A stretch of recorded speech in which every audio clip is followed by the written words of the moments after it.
And with that, a good afternoon, ladies and gentlemen. Welcome back home to Wiscasset Speedway. It is week 24 of the 2024 season here at Maine's biggest and fastest.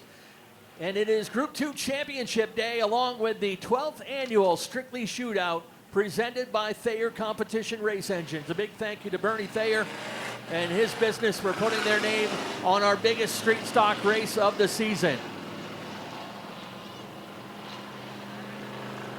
We had 40 Strictlys come through the gate this afternoon, a couple scratches during practice.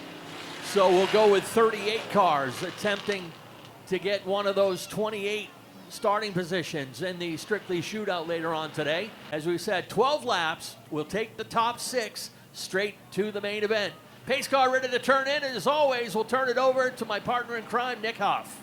And here we go. Qualifying is underway for the 12th annual Strictly Shootout at Wiscasset Speedway. This year brought to you by Thayer's Automotive Competition Race Engines. And we are already 3 wide on the backstretch. Holy cow, that's not going to work. Richard Spalding backs out of it in the 36. Oh, we've got trouble in turn 4. The 31 of Chuck Wagstaff gets bounced back and forth through 4 wide action. I think he was trying to slow down. Somebody was coming to a halt over there, and it bunched everybody up.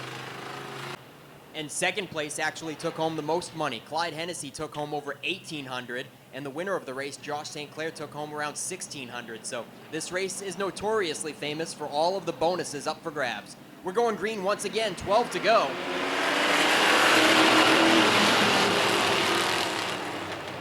Joe Morse in the 23X, Brady Romano on the 78 high line.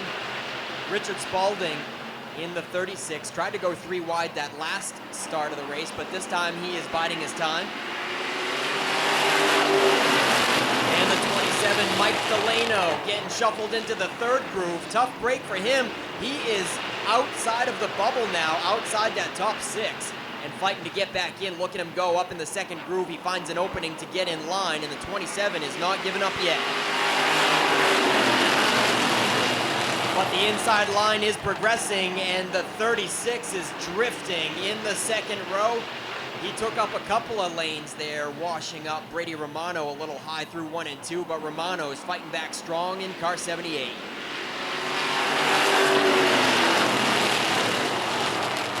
Joe Morse holding down the top spot, but not by much. Here comes Richard Spalding once again, taking a look to the inside of entry number 3.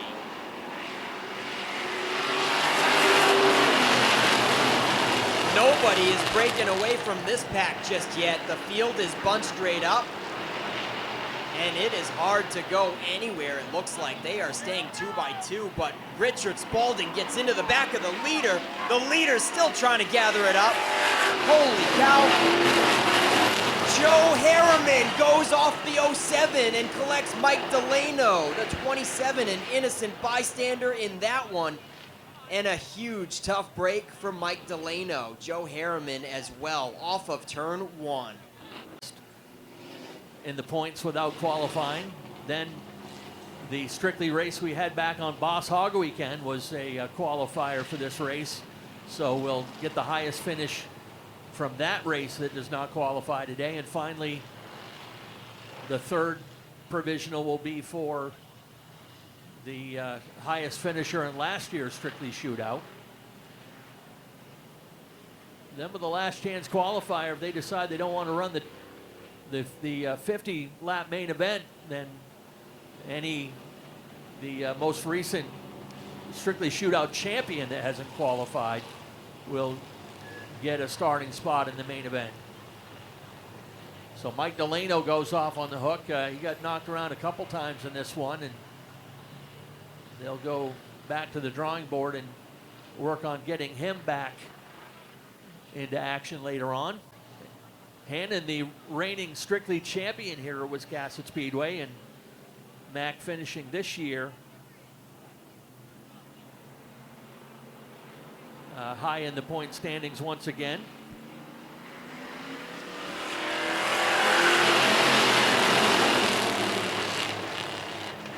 And this time around, the flags are going to be crossed at the flag stand. Nice and even up front. Brady, Romano, and Brown in the 83. Halfway flags are out. Dan Brown finds an opening to get down low. Brady, Romano looking strong. He pulls away and opens up the gap behind him for Brown to get to the inside. And Richard Spalding is going to make some progress on the top. Here comes car 36.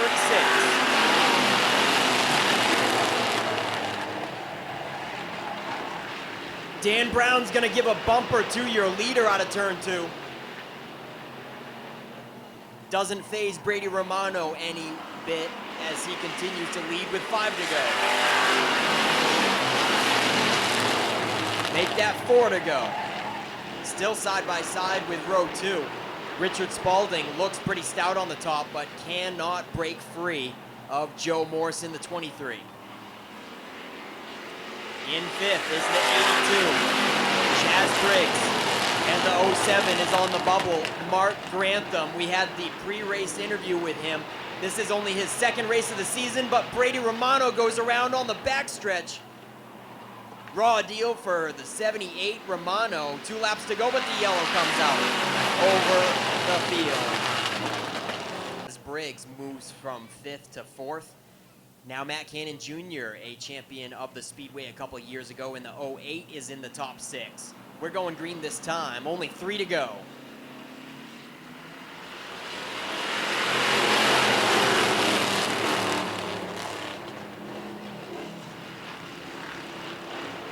Dan Brown pulling away down the backstretch. Almost clears Spalding. He does, and Spalding quickly drops in line, picking up the draft. We got 2 laps to go. They are spreading out just a little bit in the top 4, but they are fighting behind them to get in the transfer spots. Side by side for 5th and 6th, and then Ethan Dinsmore is knocking on the door in the 8. The 31 gets spun behind him. Everybody was scrambling and fighting to get in the top 6, and Chuck Wagstaff goes around. The white flag already waved, so the next flag ends it. They leave Wagstaff right there, and the checkered flag flies.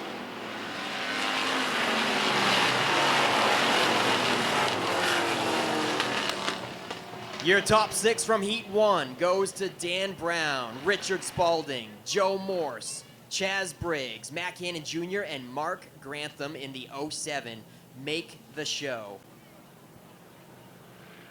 Qualifier 2 of 3 for the first round. Top 6 will move on.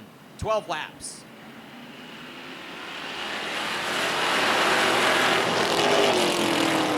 And it was pretty even up front, but row 2 was a different story. The 28, Corey Robinson, really dragged the outside lane backwards. The 51 went 3 wide to not waste any time. Kyle Hewins is already up to 5th.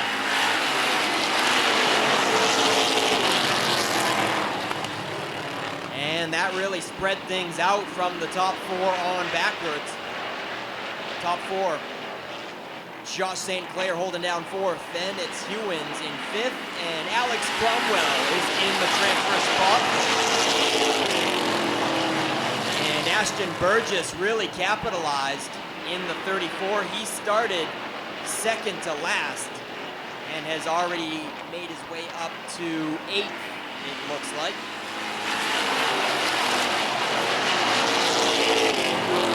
Jordan Russell in the 4. Last year's 3rd place finisher, 2nd place finisher in this race. He is trying to make the outside work, but it's not going to work out. He goes to the bottom behind Ashton Burgess.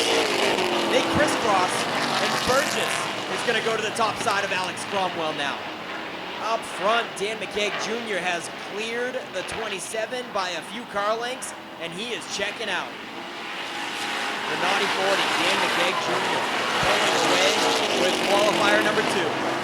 Scott Eck in the 27, holding down 2nd with pressure from Billy Childs in the 1. And Josh St. Clair is closing in the Lightning McQueen 95. Then it's the 51 of Kyle Hewins. All those top 5 can breathe a little bit, but then for 6th, these guys are tightening up their seatbelts. Alex Cromwell, Ashton Burgess, and Jordan Russell fighting for one position to get in the top 6 and move on to the next round. Oh, Ashton Burgess bobbles through 1 and 2. He slips up. He was up to the side of Cromwell, tire to tire, but had a little bit of a bobble through 1 and 2 and loses ground. Ashton Burgess locks and loads to make another go at it in the second groove. Dan McKeage Jr. has only 3 laps to go. Almost 3 wide now for the transfer spot. Into turn 1. Cromwell in the 96 is fighting for dear life. Jordan Russell clips the curb, doing all he can to try to not have to go 3 wide, but he is certainly itching to try it. Holy cow, he is in the grass. Ashton Burgess clears. We've got hard contact as Cromwell refuses to get off the inside. Jordan Russell muscles his way under there, but those two are a long ways out of the top 6 now. Ashton Burgess holds down 6th. Jordan Russell clears Cromwell. We've got tire rubbing with Pierpont getting into Cromwell now. Guys, this is for 8th position. They cannot get off each other. Pierpont and Cromwell smoking down the backstretch. Dan McKeage Jr. takes the win. Scott X second. Billy Childs third. Josh St. Clair 4th, Kyle Hewins 5th, Ashton Burgess squeaks it out in the top 6 with only 1 to go. My, oh my, that's gonna be heated with Alex Cromwell and Pierpont in the 34, locked together and spinning the tires, kicking up smoke for a whole lap, fighting for 8th position there at the end of it. Rolls into victory lane to get the checkers and a photo from Jason Dickey. Nice round of applause for your point leader and champion this year, Dan McKeage Jr.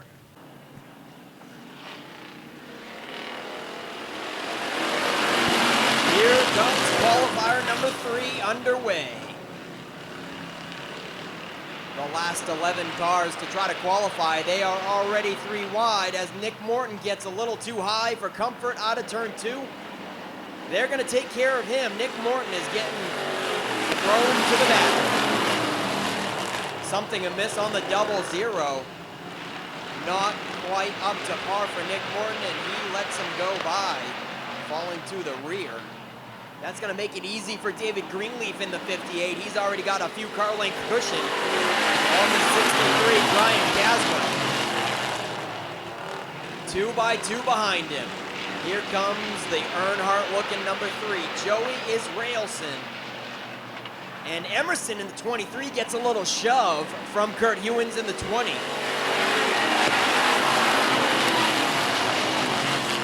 Hewins makes up your top 5, and they are side by side for the transfer spot. The 4 of Caleb Emerson Maines. And the 36 of Nathan Leavitt for 6th and 7th. Nathan Leavitt tries to get to the inside.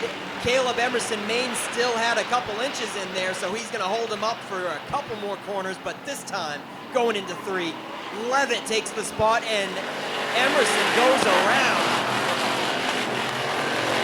My, oh my, the 4, Caleb Emerson Maines spins in the middle of 3 and 4. Moments after Nathan Leavitt got to the inside across his nose. On the hook and rolling down. In the meantime, we're going to cross the cars over, but all of a sudden, Zack Emerson pulls out of line.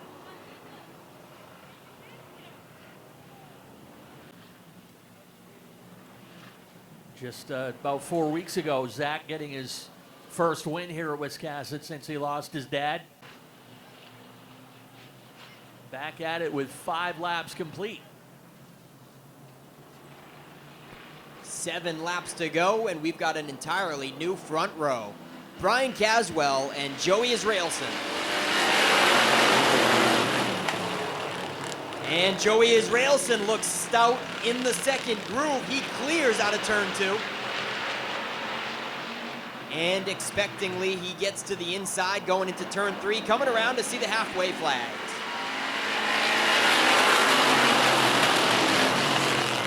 Joey Israelson in the 3, pulling away, leaving them to duke it out for second place. Brian Caswell and Nathan Leavitt. Oh, there's hard contact going into 3.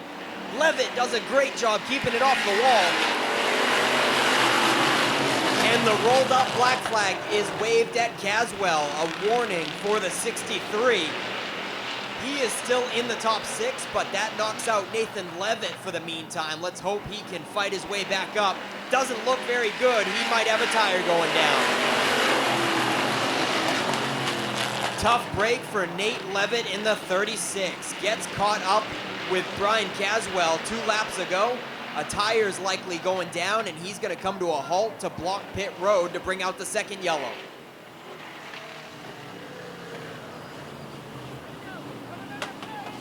And there he goes down pit road. This one looks to be a battle of attrition so far. There's 8 cars left as Nick Morton rejoins the field, and we're going green. Oh, more trouble. Hewins gets into the right rear of Israelson. They're going to call off that restart. That was a strange one coming out of 4. Looked like Hewins was leaning on the right rear of the 3. It didn't phase Israelson any, but it certainly disrupted the front row, causing a lousy restart. And in typical Wiscasset Speedway fashion, we flip-flop the rows from dead last to first position. With 4 laps to go, Landon Tapley's going to take him to green this time.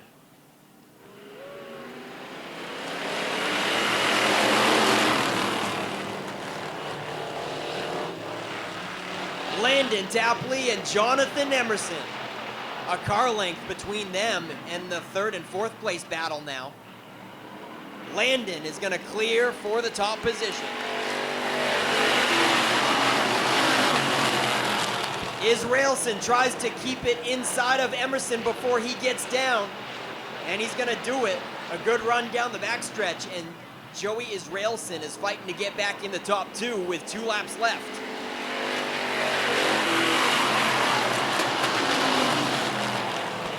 Landon Tapley is checking out in car 25. Joey Israelson is going to take care of Jonathan Emerson for second. Hewins in the 20 is also going to try to keep that inside line filled under Emerson. White flag is out. Caleb Emerson Maines is the last car in the transfer spots. He doesn't have a whole lot of pressure in car number 4. They're coming around to the checkered this time. Tapley's going to win qualifier number 3. Joey Israelson for second, and a photo finish for 3rd is going to go to the 20 of Kurt Hewins. Jonathan Emerson out of the final corner falls back to 4th. 5th goes to Brian Caswell, and the top 6 is finished off by the 4 of Caleb Emerson Maines. We'll look at that. The 36 has a brief discussion at the top of turn 3 with Caswell. Nathan Leavitt had some has an opinion there on Caswell. Tough break for Leavitt. He's going to have to go to the consi in the 36 car. And in the meantime, down there getting a nice photo from Jason Dickey. And the number 25 is Landon Tapley, your winner of heat number 3. Roadrunners brought to you by Chestnut Automotive of Skowhegan, Maine. Coming at you this time for their 10-lap qualifier. Austin Dodge and Jason Meservey looking for that green flag.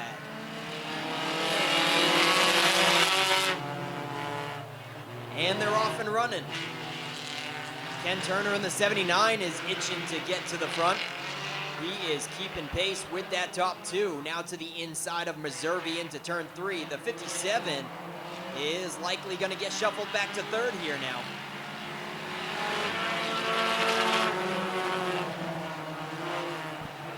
Austin Dodge in the 35 goes way high through 1 and 2. all by himself. Definitely did not get forced up there by Turner in the 79, but he will be happy to capitalize from it and take command of this one. Ken Turner out of South China in the 79, your new leader. Austin Dodge back to second, and the battle is brewing for third place. Jason Meservey in the 57, and here comes Kevin Greenbaugh in the 28 to the inside. Kevin Greenbaugh in the 28, followed by Brandon Alley in the 23. Bumper to bumper, they are going to take care of Meservey. Greenbaugh up to third. Brandon Alley up to fourth. Meservey getting shuffled back to fifth now. Alley giving a bumper to Greenbaugh as he wishes he would move a little faster. Alley's getting boxed in with nowhere to go, but this time through turn 1 and 2, they're going to go 3 wide. Alley to the bottom of the 3 wide action, taking care of 2 cars in 1 corner now up to third. Halfway through this one, 5 laps to go. Contact out of turn 4. We got 2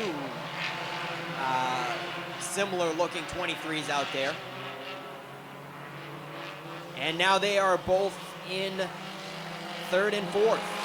The other one is going to be Logan Ware in the 23X. And Logan gets by Greenbaugh and Meservey to take over fourth. Kevin Greenbaugh in the 28 rounds out fifth. Jason Meservey still keeping him honest. Up tight on the back bumper in car 57, putting the pressure on for the top 5. Ken Turner in the 79 walking away with this one.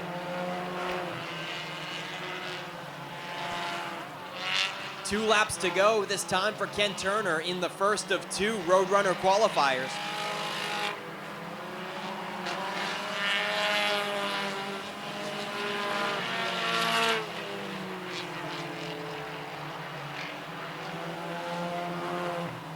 Brandon Alley certainly has a faster car than Austin Dodge, reeling down that second place position, but likely going to run out of time here. White flag is out for Ken Turner, and Austin Dodge holding down second. Brandon Alley slowly picking away at that cushion, but the checkered flag is going to fly this time and bring qualifier number 1 of 2 to a close for the Chestnut Automotive Roadrunners.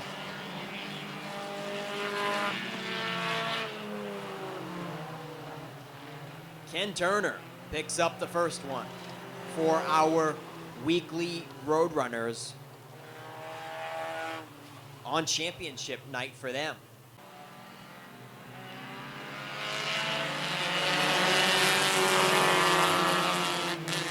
Matt Mingo in the 12 just won that race car in our annual Enduro car raffle with Penny and the Kids Club that they put on every year to get a new racer behind their wheel at Wiscasset Speedway. So congratulations to Matt Mingo for winning that car, and he is finally out here in action. Once again, he is in car number 12. Making his racing debut. Enman leads him in the Acura, car number 5.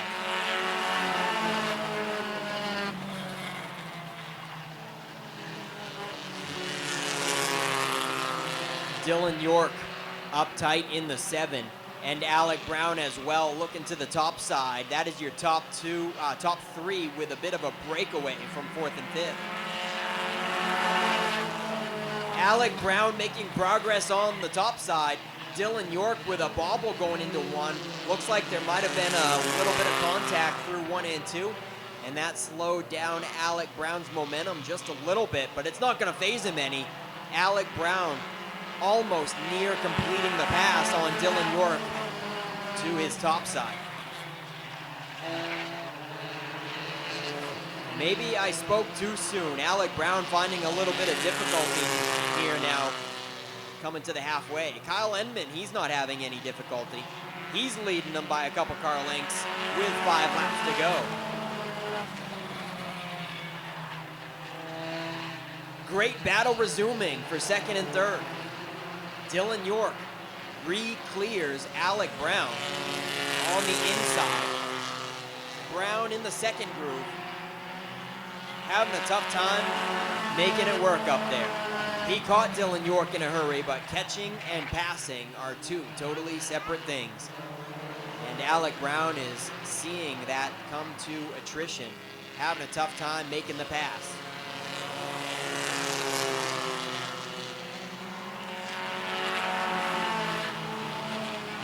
Fourth and fifth is held down by Kerrigan Glacier in the 99 and Shane Sprague in the 53.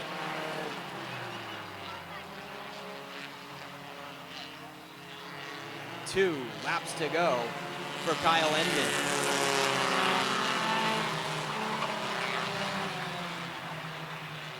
Lap traffic coming up in front of the leaders. They're going to pull way up out of line. Nice job to the lappers, letting the top three race on through. White Laundry is in the air this time for the number 5.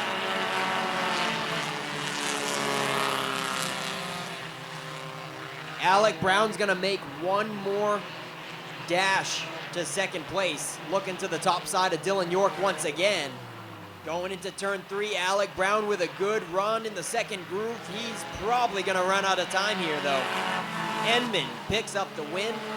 Dylan York holds off Alec Brown for second, and Brown settles for third in the second Roadrunner qualifier. Starting fifth is Brett Osmond in the 05, and to his top side is Shane Clark in the 21. At the rear, we've got Patrick Murphy in the 86 and Jeremy Turner in the 09. 10 laps for the late models, looking for the green flag. And the 88 certainly has a motor under him. Look at that pull on the drop of the green for David Getchell. Hasn't quite cleared Brent Roy, but he certainly put on a show into corner number 1.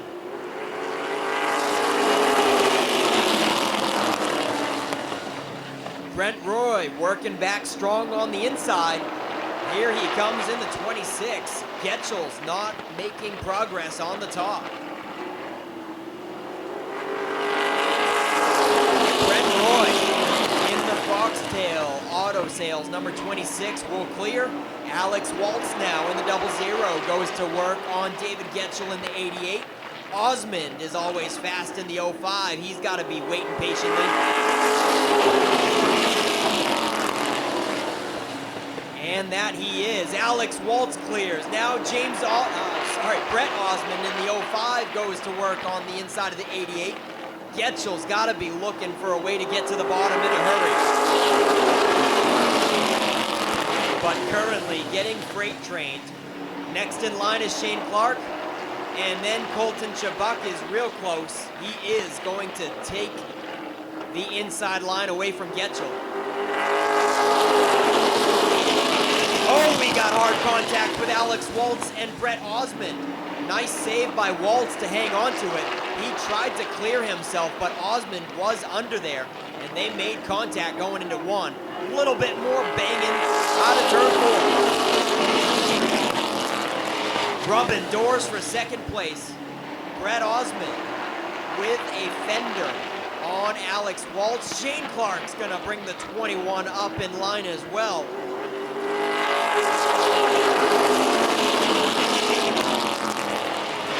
Brent Roy was your pole sitter for this one, and he has led it for the first 8 laps thus far, looking for 2 to go for car 26. Brett Osmond up to second. Shane Clark almost taking care of Alex Waltz here, but Waltz is keeping him honest. Side by side for third and fourth. Shane Clark and Alex Waltz. Shane Clark will finally clear down the front stretch. Alex Waltz will hop in line down on the inside curve. And the field is sorted out. Checkered flag flies for Brent Roy.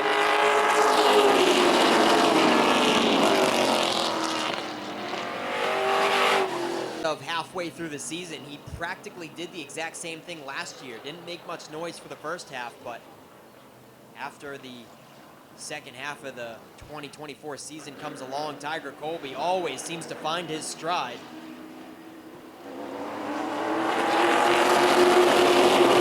Last half of the season last year, Tiger Colby won 4 of the last 5 races.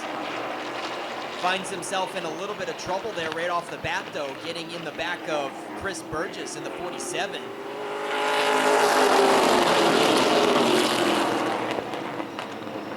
Up front, it is Jonathan Emerson versus Will Collins. And this looks like it was Will Collins' attempted pro stock ride.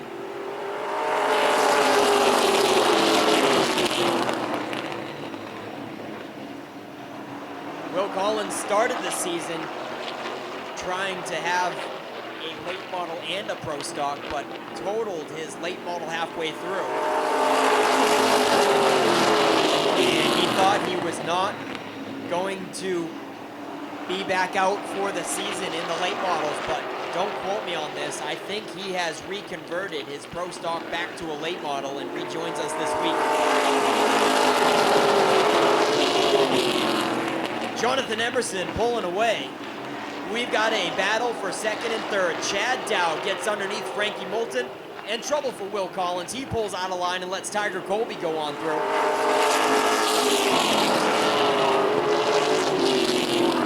Will Collins heads down pit road, not having much more luck in this other car than he did in his late model earlier this season. Tough break for Will Collins.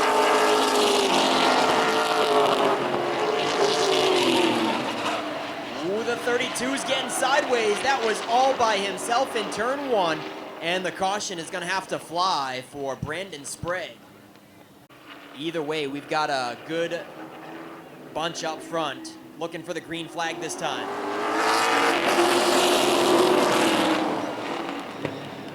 And Chad Dow did get the advantage. Still with a fender up on the backstretch. Chad Dow is working on Jonathan Emerson here with the advantage out of 4. Oh, but at the line, Jonathan Emerson comes back with a second wind. It is fierce up front. Dow just about clears going into 3. Thinks better of coming down at the moment. He wants to get a little bit more comfortable in that top spot. 2 laps to go. And Chad Dow is definitely clear this time. Looks like it's time to get to the inside for the 39 car, and he's gonna do it. Coming to the white flag. Chad Dow in the Nitro Trailers, number 39, coming off of his career best run just last week with a second place in the feature. And this one right here would be his first heat race checkered flag.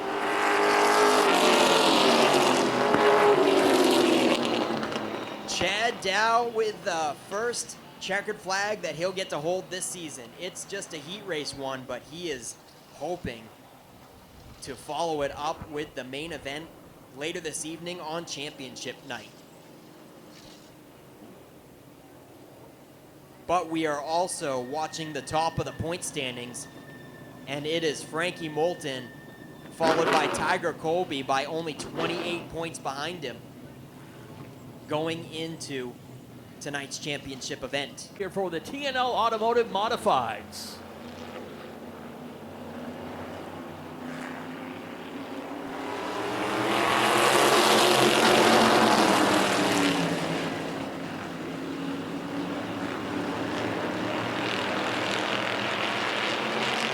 Oh, some tire rub going into turn 3.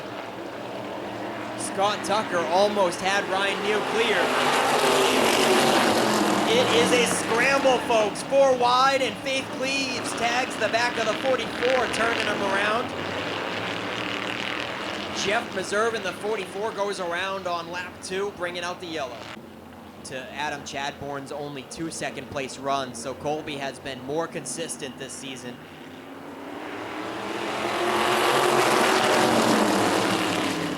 We're off and running once again with no lack of more tire rubbing up front. Right in the first corner, Ryan Neal and Sean Tucker, Scott Tucker come together once again briefly.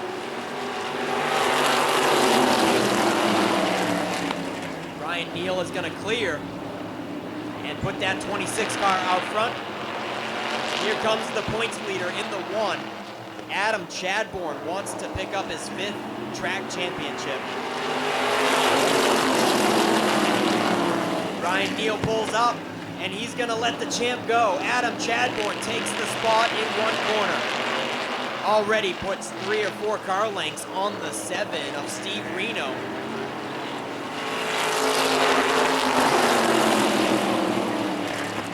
Ryan Neal in the 26 is a rookie, not just for the modifieds, but a rookie in racing in general, and it looks like he led a couple laps and decided that was enough fun for him. Time to let these points championship contenders race this one out and not have me get in the way. Chadbourne pulling away over the Reno boys battling for 2nd and 3rd. Steve Reno and Reed Reno. It is grandson and grandfather in the white number 7s and 77. With 2nd place point sitter in the 87, Chuck Colby working on their top side. Colby making progress on Reed Reno right now. They're gonna go 3 wide. Steve Reno through the middle. Steve Reno moving up and letting Reed Reno take care of him underneath. And he is now holding up Chuck Colby. 2 laps to go. Adam Chadbourne looks like he's going to extend. Oh, we've got contact, and Colby's in the wall on the backstretch. Yellow's gonna fly. Red flag is out. Contact with Steve Reno and Chuck Colby on the backstretch puts Colby into the wall.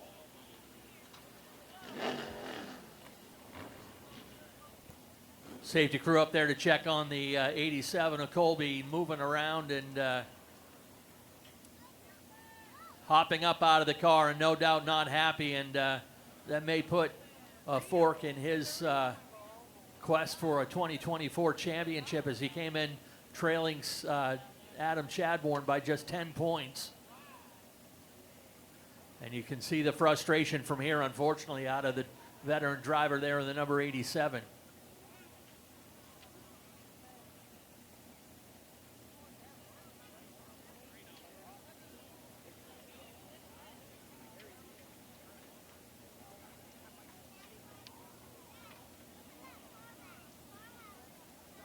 So another Pro Body Works cleanup up there at the top of turn 3.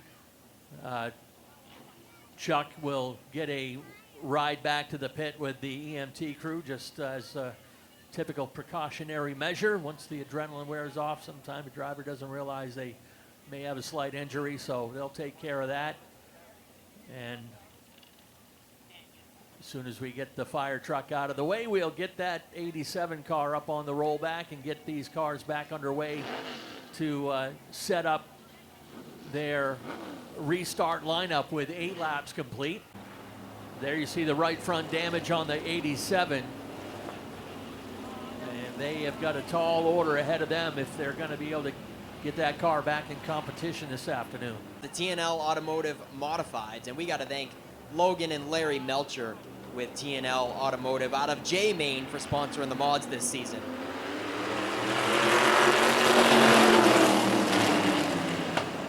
Green, green, green, 2-lap dash for Adam Chadbourne and Reed Reno. In lane 2, it's Steve Reno and Brian Treadwell coming around to the white flag.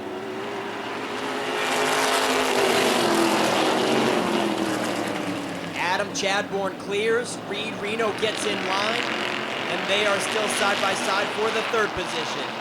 Coming around to the checkered flag, Adam Chadbourne looking to go en route to his 2025 championship campaign. Reed Reno takes 2nd, Steve Reno settles for 3rd in the 7.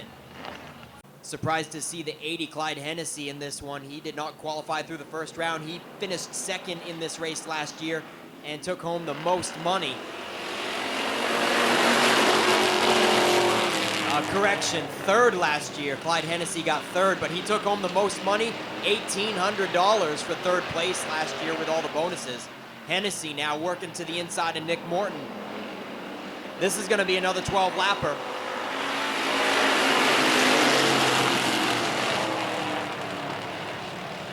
First circuit around goes to Ethan Dinsmore. Clyde Hennessey up to second. Nathan Leavitt in the 36 up to third. Morton gets shuffled back to fourth. Chuck Wagstaff makes up the top five. And we're 3 wide with Jeremy Glacier, Scott Wiggin, and Zack Emerson deep in the field. Only taking the top 3 out of this one.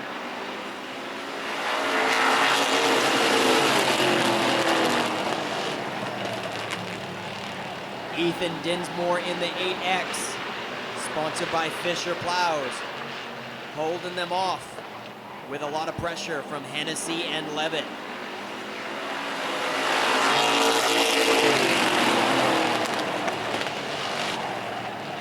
Clyde Hennessey has his hands full. He is trying to reel in the leader, but he's also got to look in the rear view as Nate Leavitt continues to take a peek to the inside.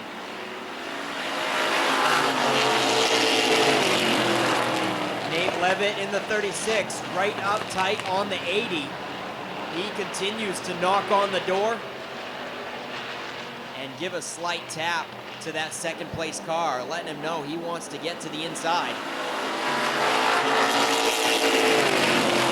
And that is seriously slowing up their pace. Ethan Dinsmore loving every bit of it. Driving away in the 8X, he sees them continue to get further and further away in the rear view. We're past halfway. 5 laps to go.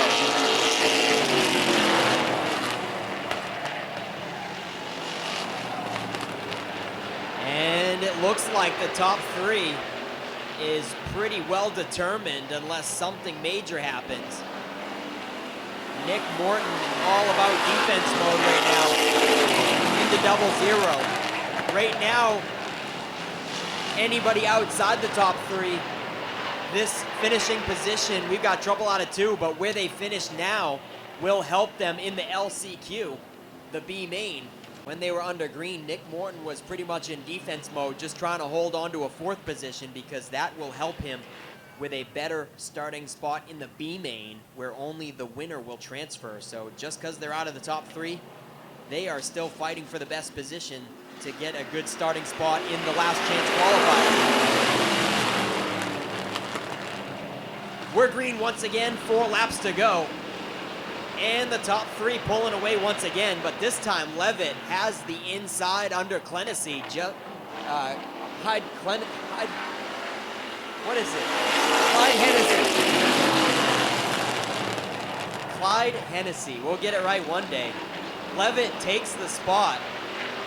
He got the inside line just how he wanted before that caution flew. Now he sets his sights on the leader. Dinsmore washes up high out of turn 4. Another mistake like that by Dinsmore, and Nate Leavitt is going to be right there to capitalize. But for the meantime, Dinsmore is holding him off. We've got pressure for 3rd by the 34, Steve Pierpont.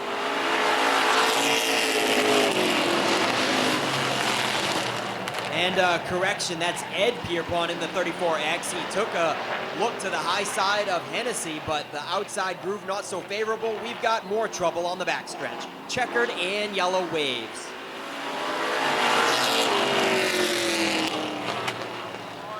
My. Nick Morton goes around, and he was a sitting duck in the middle of the track.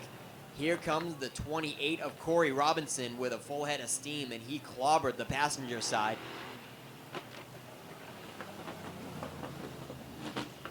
So Nick Morton gets a whole lot of damage to the right side door. All the stuff that goes into putting together a full season. There you see the damage on Nick Morton's car. And good to see that both drivers are okay. Dale Lawrence and Ryan Easonsey on row 3. Joe Harriman back together in the 20 along with David Greenleaf in the 58. And Alex Cromwell with the repairs on the 98.6 is ready to go as well. Yeah, both of those cars that came to a halt in earlier qualifying. They're back out again. David Greenleaf was one of them. And Zack Emerson was in that first consi. He was another one of them that just stopped in turn 3 and had to get pushed in. So glad that they figured things out and that they are back racing.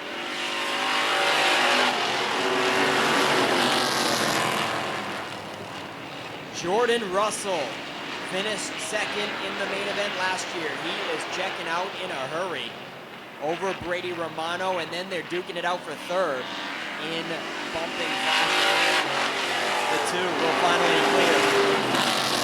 That's the 2X of Derrick Burnham, followed by Matt Dino in the 98. And then our regular in the other number 2 of Dale Lawrence looks to his high side.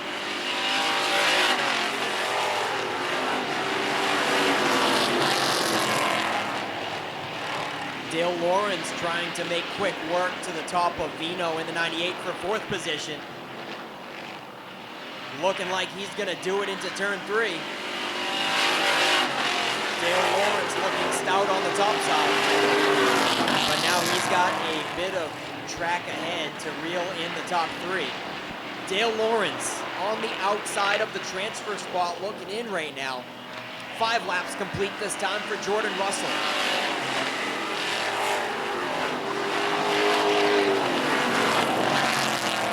Jordan Russell pocketed $1,500 last year with a runner-up finish in this race, and he is dominating this consolation number 2 right now. Joe Harriman has broken free from the pack, and Dale Lawrence might have some company here in a moment. The 20 of Joe Harriman is looking stout. They are working together right now to reel in the top 3.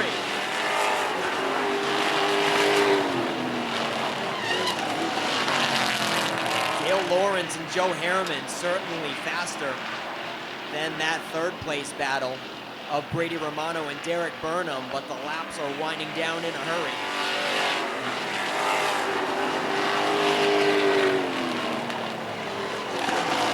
Four laps to go at the line that time.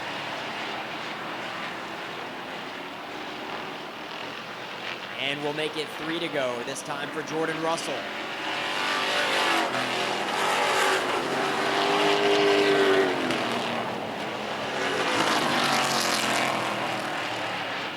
The number 2X of Derrick Burnham does not want to settle for 3rd. He is really putting the pressure on Brady Romano, despite both of them being in the transfer spot.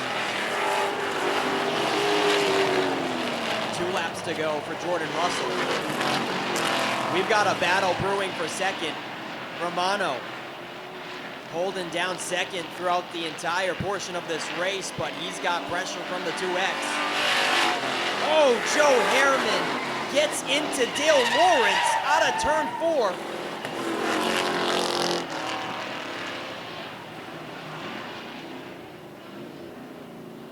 The white flag already flew, so technically the next flag finishes this race. The red flag has to come out because the front stretch is completely blocked.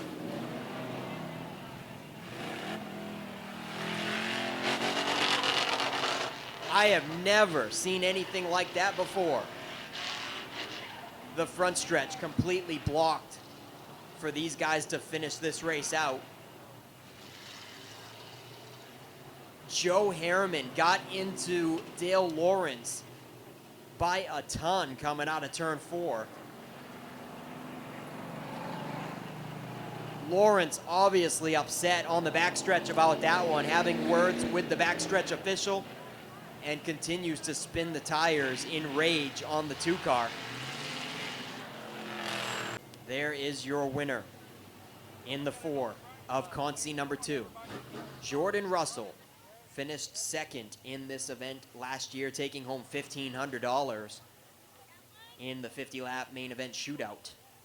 If you are a Subaru enthusiast and you haven't shopped Norm's Used Cars in Wiscasset, you are missing out. Norm's Used Cars specializes in previously enjoyed late-model, low-mileage Subarus, all hand-picked and meticulously gone over to be like new to you. And with over 100 Subarus on the lot starting at $49.95, they have a great selection too. Experience the difference at Norm's Used Cars. That's not the norm.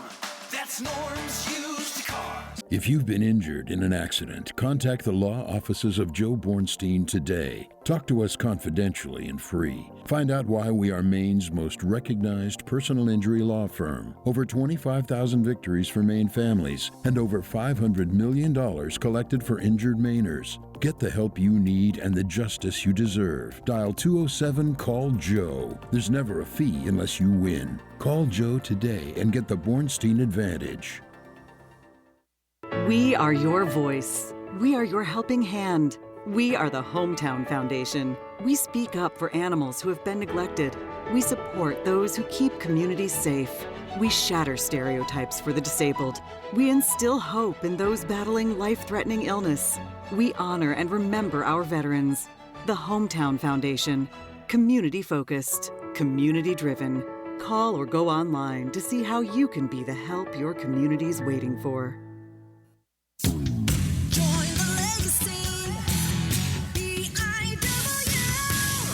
Time to consider your future begins today. Entry-level trade positions now starting at $23.50 an hour and up to $28.19 an hour with experience. Same incredible benefits and career growth opportunities from high school graduation to an exciting career change. This is your time. Join the legacy. BIW.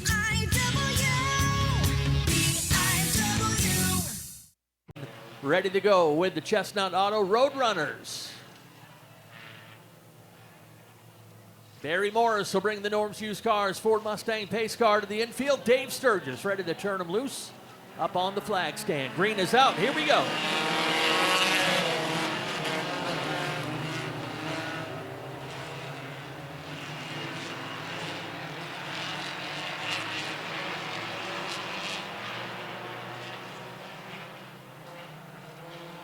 All right, Alec Brown a little aggressive on the start. Didn't wait till he got to the start-finish line.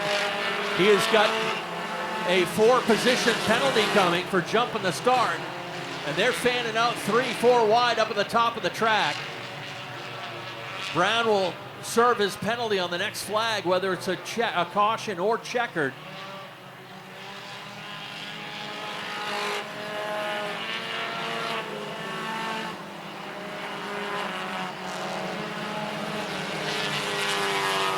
So Brown probably want to hope this thing has a caution at some point.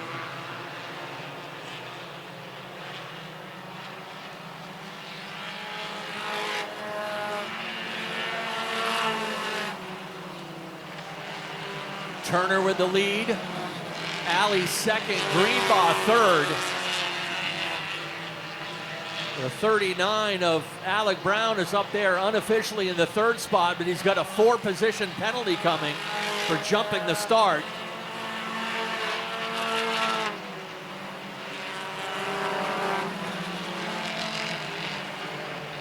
So your third place car right now, the 28 of Greenbaugh. Then Jeff Meservey in the 57. And Kyle Edmond in car number 5 round out your top 5 positions.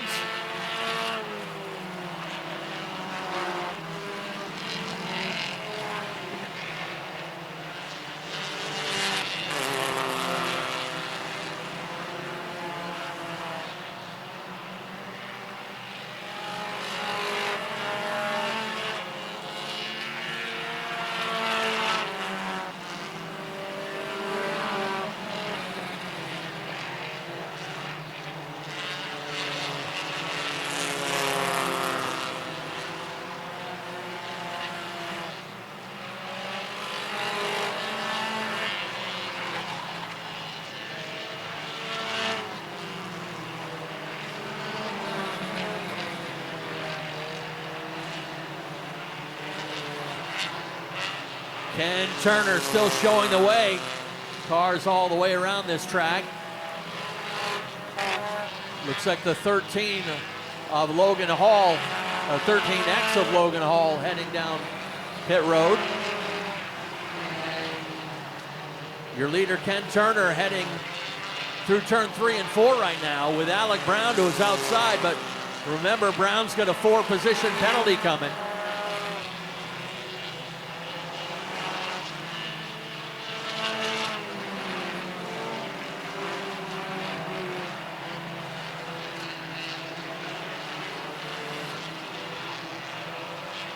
Passing flag working on the 66 of James Grover.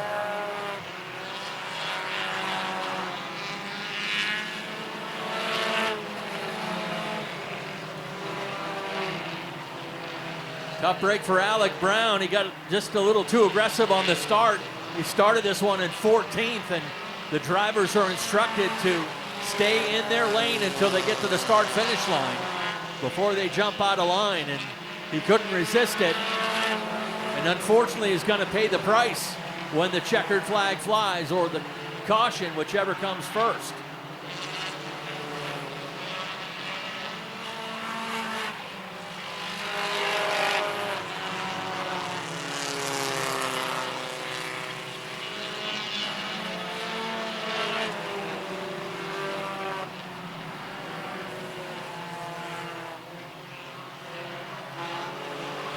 We are halfway.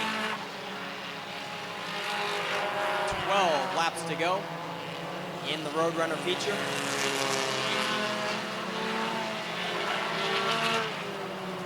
Alec Brown, the leader on the track, but Ken Turner is the real leader right now because Alec Brown has to serve a penalty on the next flag.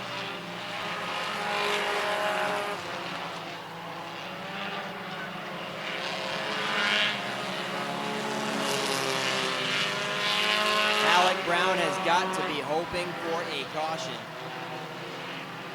If the next flag is the checkered, then Alec Brown will be granted 4th position. But if we do get a yellow, he will be able to serve that 4-position penalty and start again to find his way from 4th to 1st. 10 laps to go.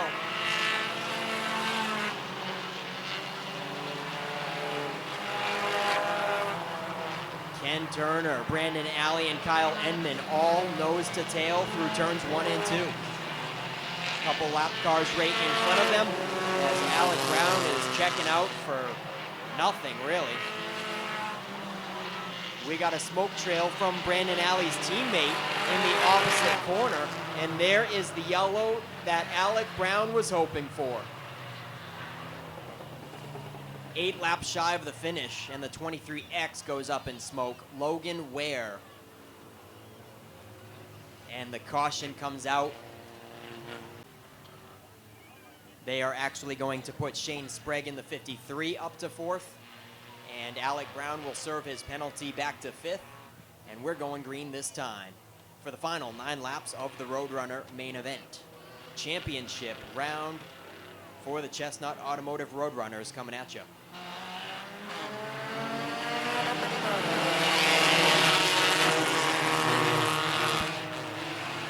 A great start for the high line, but doesn't quite make it stick through the corner. Ken Turner is going to reclaim the top spot. We've got trouble on the backstretch once again. Caution number 2 flies on the field.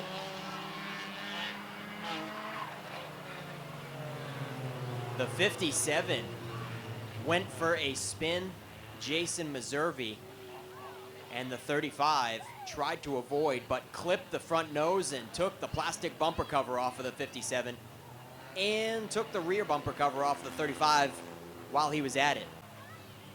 Yep, took the tire out of alignment as well, broke some trailing arms, and I'd say the 35 is done for the night. And Alec Brown resumes in 5th for yet another restart coming around this time.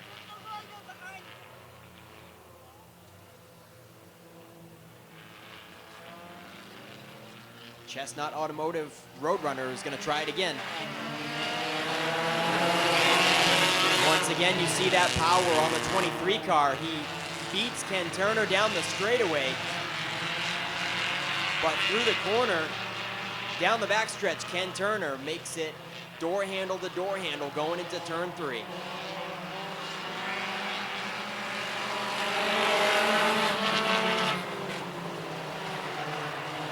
Nice racing up front, 2 by 2 for the first 3 rows. Ken Turner and Brandon Alley putting on a good show. Alec Brown trying to reclaim his top spot by going 3 wide back there. We've got another one in the wall at the top of turn 2, and the 3rd yellow is going to fly on the Roadrunner field. a stray tire rolling down the backstretch. And I think that's the 13 of Lawrence Hall in the wall. Competition to Dylan York, so I don't think Alec Brown wants to be on the top side. I think he was playing strategy with some of those cautions and putting himself right in position to be on the bottom, but didn't work out so well this time. We're going green.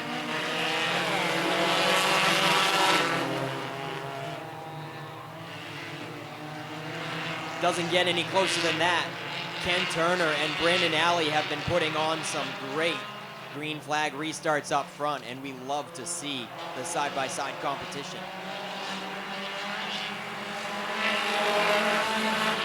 Here comes Alec Brown, 3 wide once again.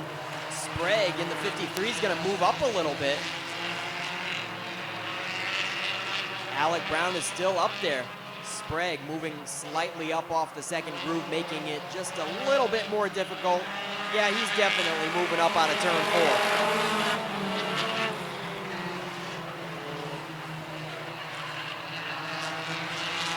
They'll have 5 laps to go when they come to the stripe this time.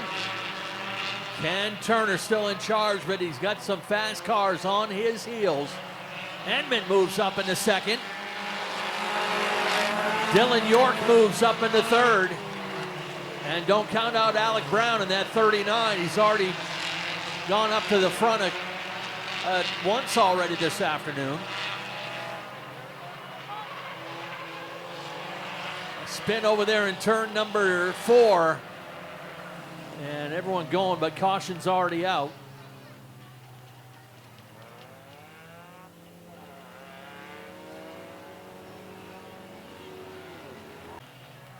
Again, Ken Turner at the point, but the challenge gets a little tougher each restart. Now he's got the champion to his outside and feature winners tucked in behind on row 2.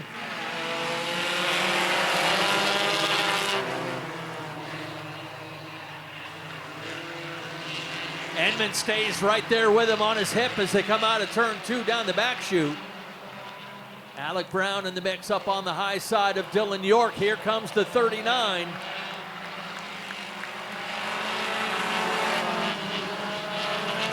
Put Kyle Edmond at the top of the sheet. But Ken Turner able to fight back and stay even down the back chute. Edmond throws it down into turn 3 and tries to hang on. 3 wide into the turn, Dylan York in the middle. Alec Brown up on the high side. Here comes Ken Turner back to take the lead. 2 laps to go when they come to the stripe this time.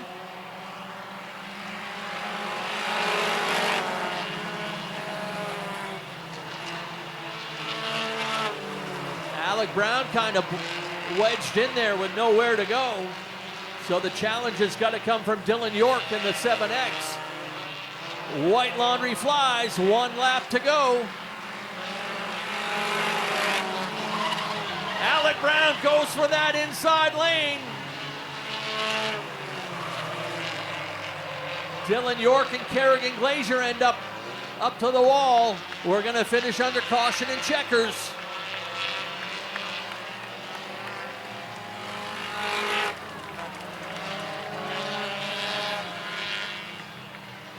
Ken Turner gets the win. Kyle Edmond second, Alec Brown third, Shane Sprague fourth, and Brandon Alley fifth.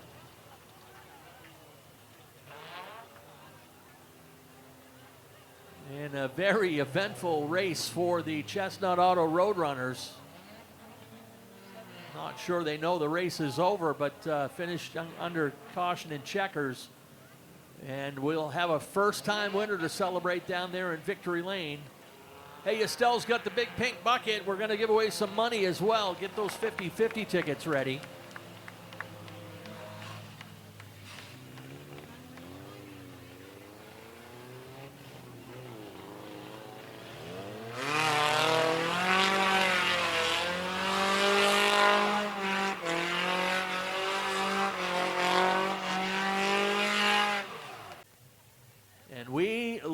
First-time winners here at Wiscasset Speedway.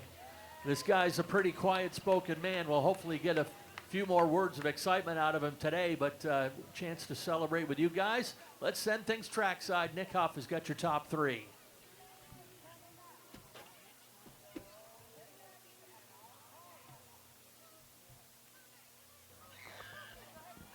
Yeah, usually you just get to hold the checkered flag and take it around for a victory lap, and then you have to give it back. But this guy gets to keep this one. Ken Turner, here you go, man. It's your first feature win at Wiscasset Speedway. Congratulations.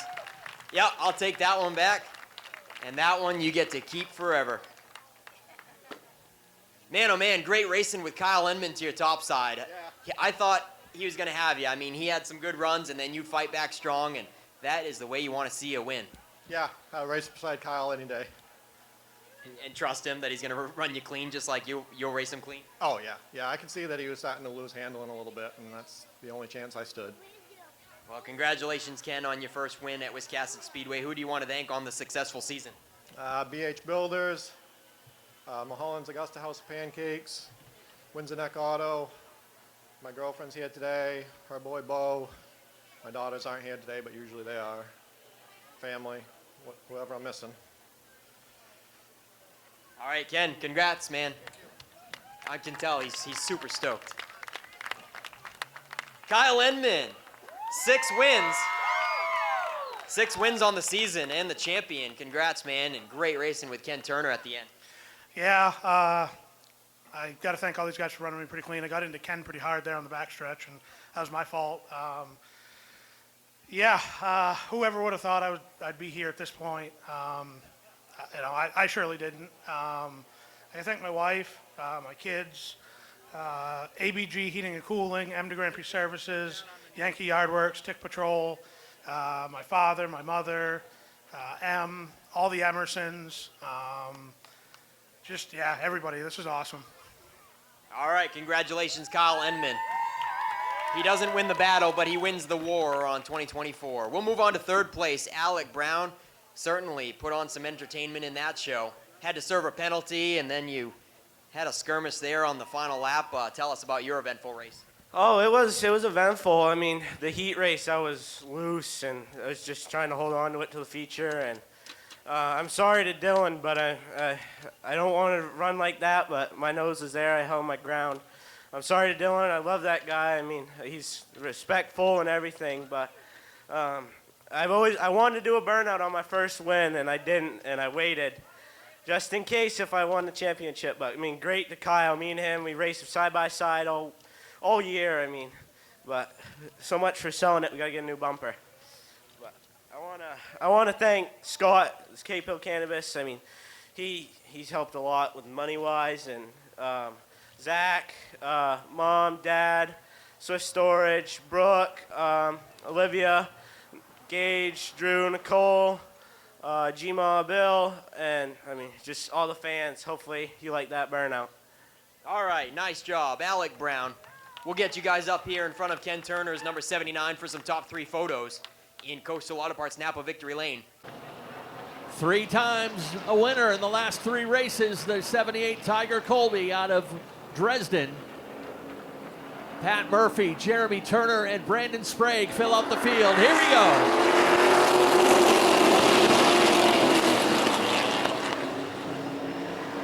The season coming down to Frank Moulton and Tiger Colby.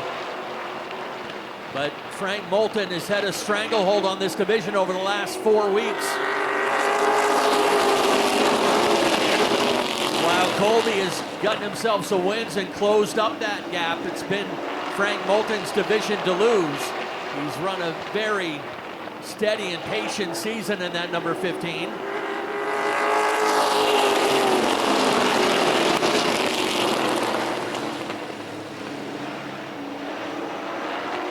Front 3 break away a little bit. A little logjam back in the middle of the pack, including Moulton, who's able to get to the low line on the inside of David Getchell.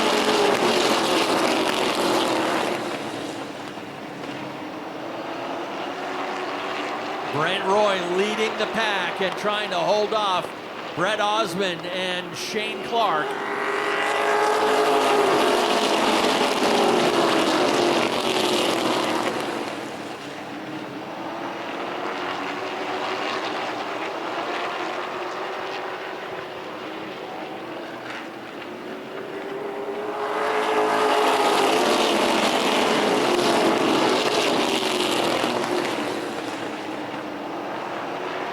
If Moulton's able to stay up there toward the front, he'll secure this division title, as Colby was 28 points behind him. Up front, Brett Osmond powers around the 26 and puts that 05 car into the lead. Now Shane Clark will line up on the outside.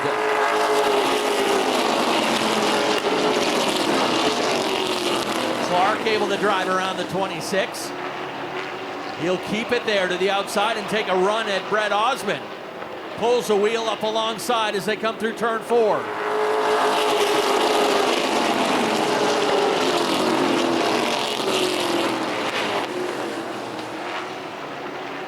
Jonathan Emerson, another car trying that high groove.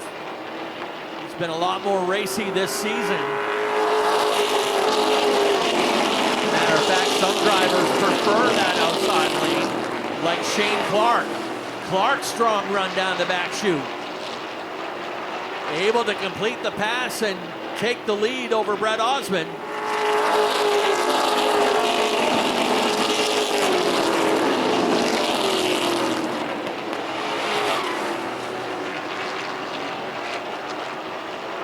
Clark, Osmond, and Roy, 1, 2, 3. Brent has settled nicely into that third spot. He would love to pick up his first podium finish of the season. Alex Waltz holding 4th, Colton Chabuk 5th. Frankie Moulton just running a smart race.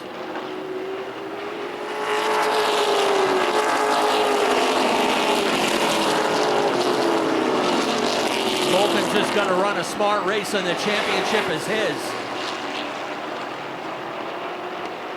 Emerson was able to make the outside lane work for a little while, but now that car fading back.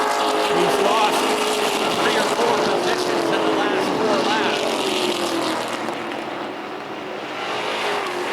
Keep an eye on that 39 of Chad Dow. He started deep in the field and is making up a lot of ground up on the high side. Dow started back in 11th. He's racing Moulton for 6th right now. 15 completed the line this time.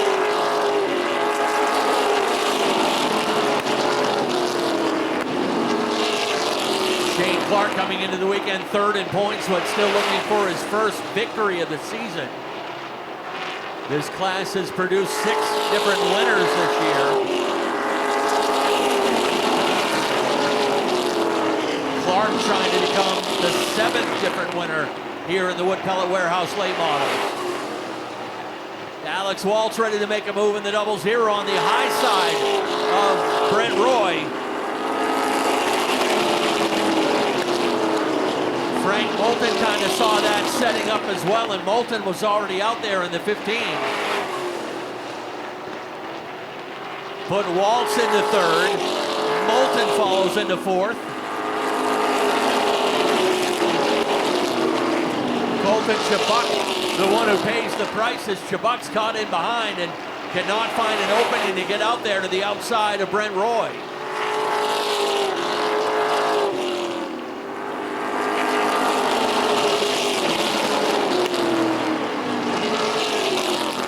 We'll hit the halfway marker this time by the stripe. 20 laps down, 20 laps to go.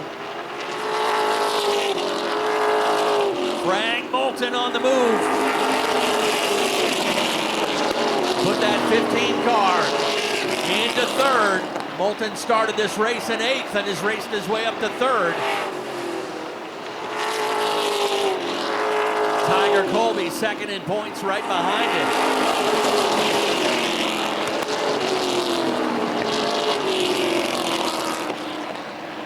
Unless something drastic happens to Moulton, Colby is going to have to settle for 2nd, but a dominant second half of the season.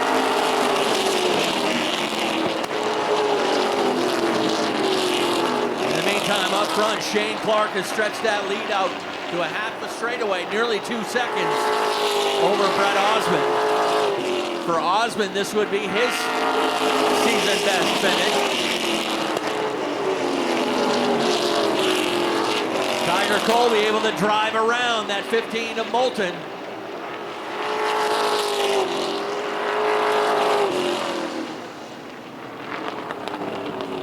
Couple cars getting it together, the 00 of Alex Waltz and the 39 of Chad Dow.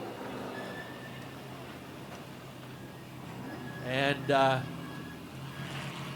slight wall contact, but both drivers driving away. So they'll put him back under caution pace.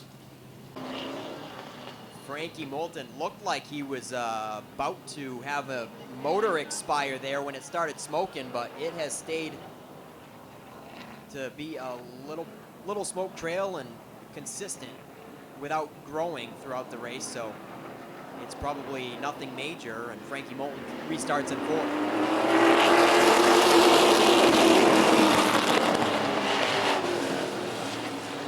Back underway with 17 laps to go. And still side by side for the top four. Frankie Moulton's gonna find an opening and get down to the inside behind Tiger Colby.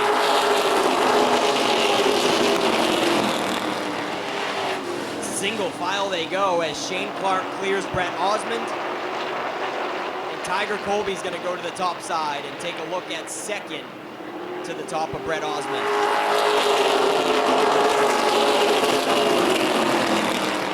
Colton Chabak holding down fifth with a lot of pressure from Chris Burgess in the 47. And Brent Roy makes up seventh.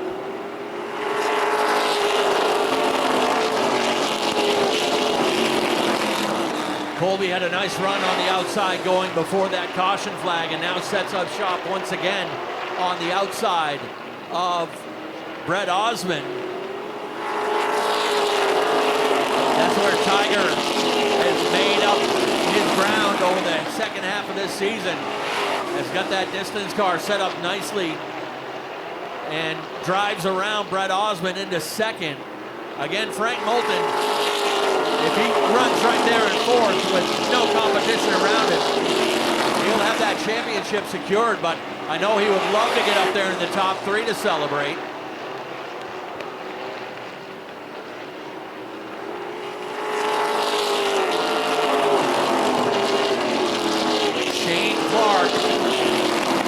Clark trying to become the 7th different winner here in the late model division this season.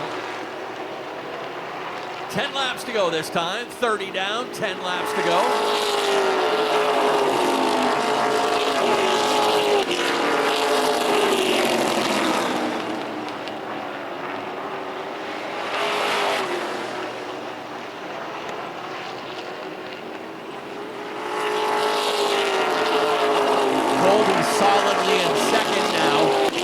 See if he has time to chase down that number 21. We'll keep an eye on the lap times between those two.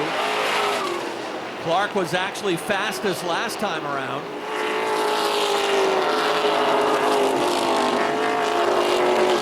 Colby pretty close on the lap time, pretty much identical last time, as well as Brett Osmond.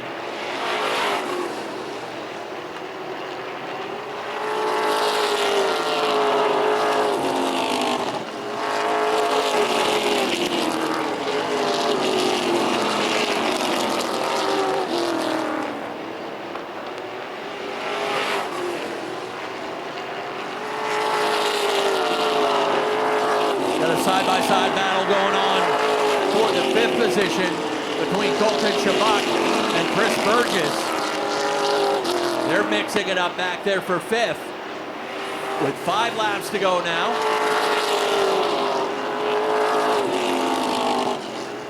Chabak brings him a little bit wide up off of turn 4. Burgess gives him just enough room. Completes the pass on the backstretch. Good patient pass for the 47.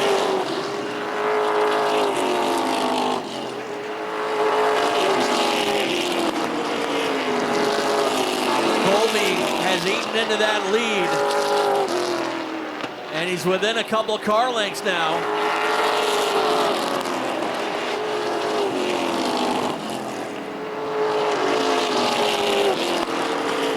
They'll have 2 laps to go this time by the stripe. 2 to go, and here comes Tiger Colby. He's within striking distance.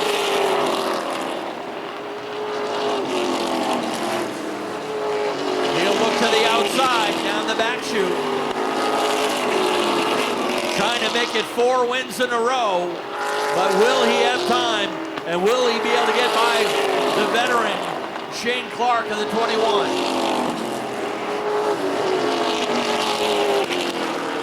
He'll have one more try at it. Colby a little bit loose, right to the back bumper again, will pull to the inside, checkers fly. Clark gets the win.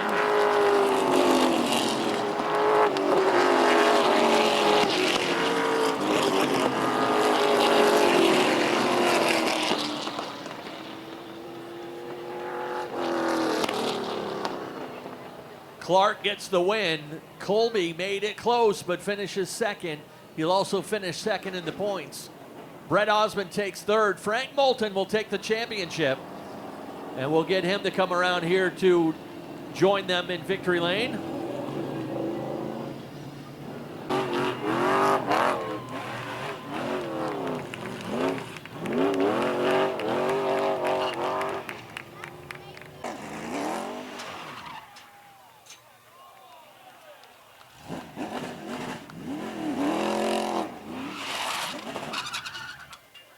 Oh, strike 2.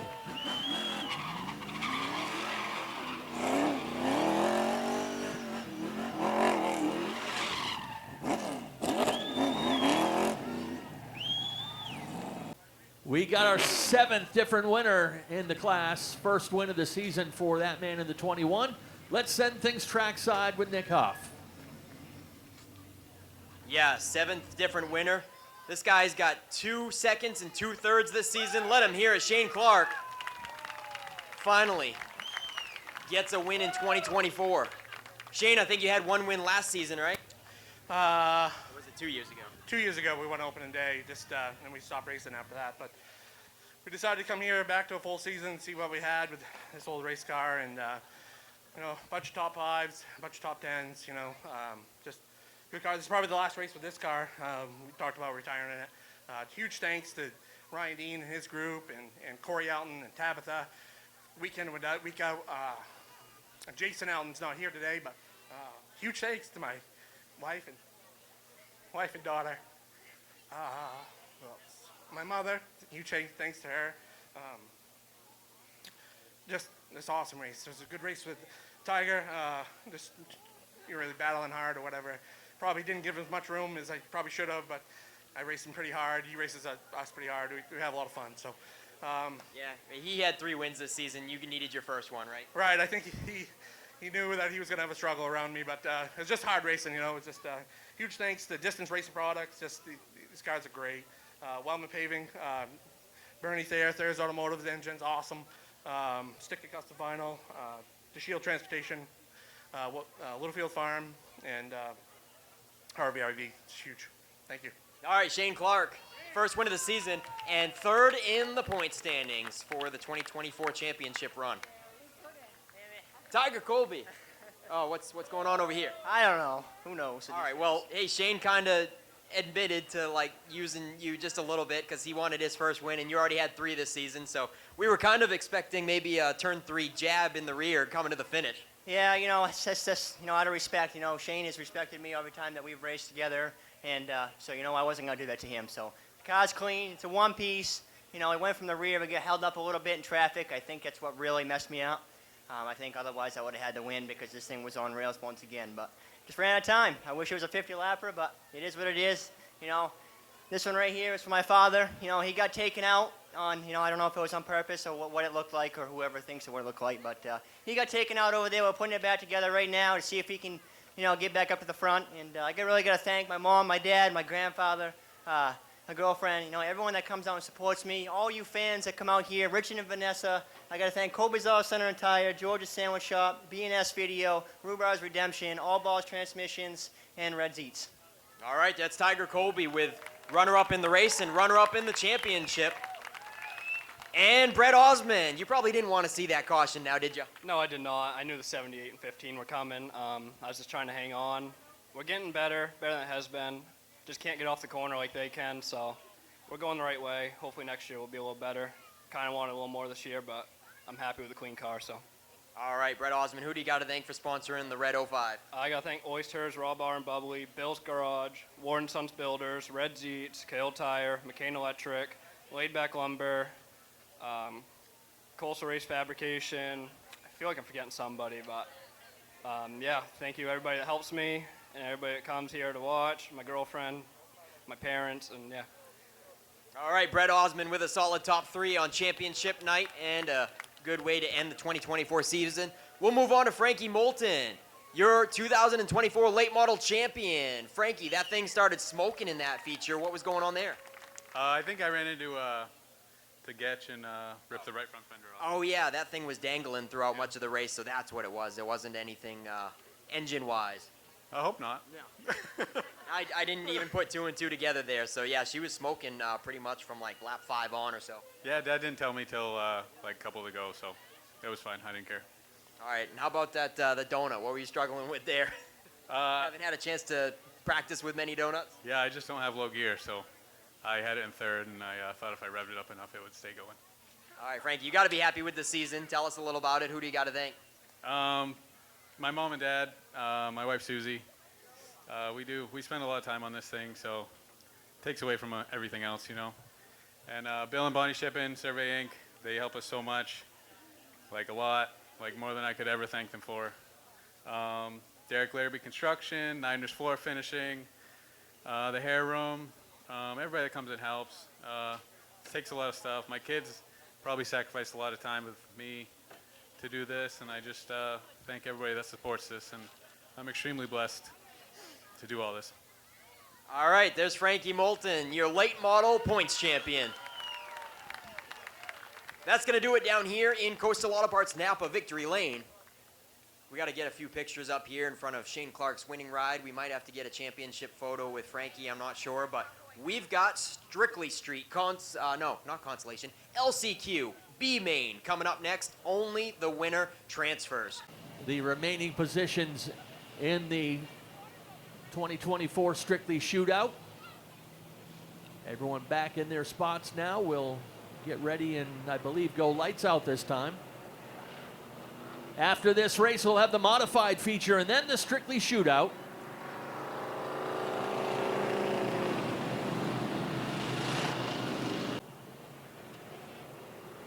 Dave Sturgis ready to turn him loose once again. Pace car will take the turn in. Ed Pierpont and David Greenleaf. And we are off and running. This is a 20-lap last chance qualifier.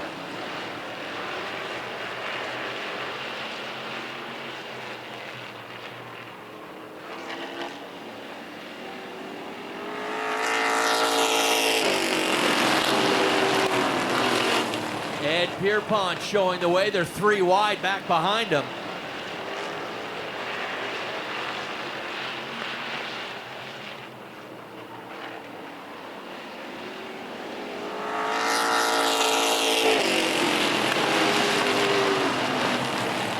Jeremy Glazier tucked in behind in second.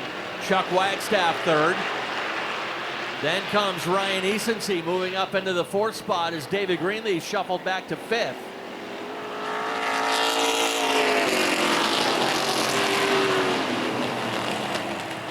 Dale Lawrence is working the high side in that 2 car.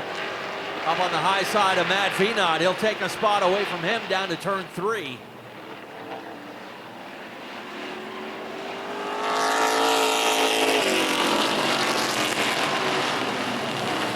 Jeremy Glazier now setting up shop up on the high side of Ed Pierpont. Oh, trouble on the backstretch. Looks like Venot and Cromwell. 26 of Wigan is up there as well, and some damage on car over here in the turn 4.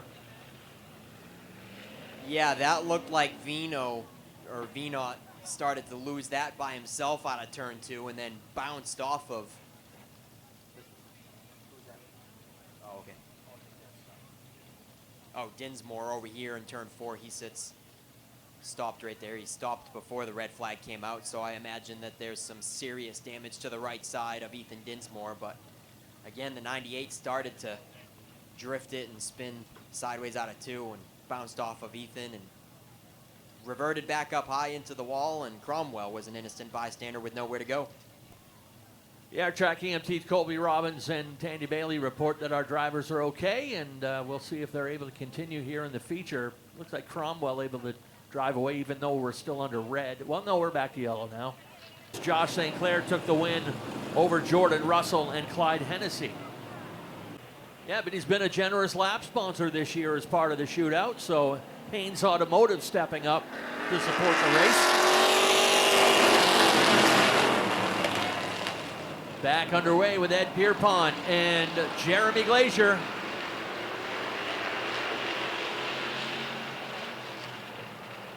They're 3 wide back behind at the tail end of the field.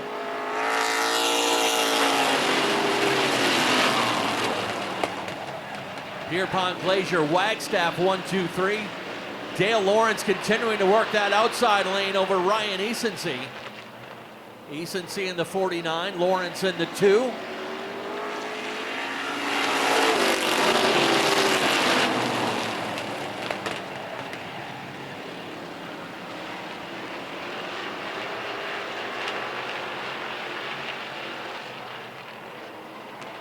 Jeremy Glazier continuing to march toward the front. Glazier has the lead by 17 one-thousandths at the line that time.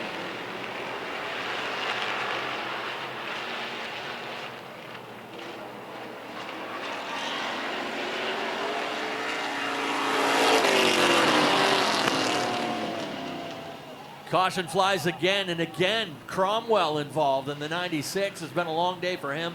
Wiggin in the 26, and looks like Delano in the 27. All 3 drivers able to drive away. Black flag on the 96 of Cromwell. And it looks like Cromwell certainly disagrees with that.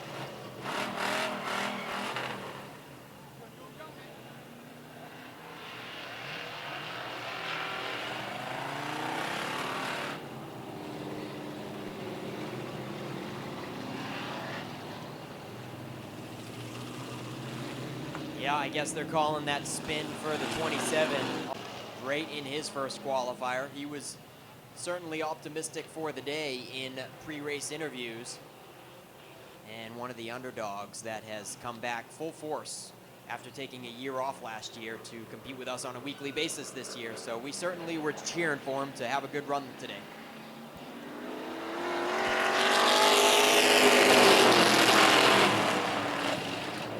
Three wide action deep in the field. Mike Delano is running up on the tires of Harriman. Mike Delano makes it work with the 3 wide pass, but Harriman's got issues.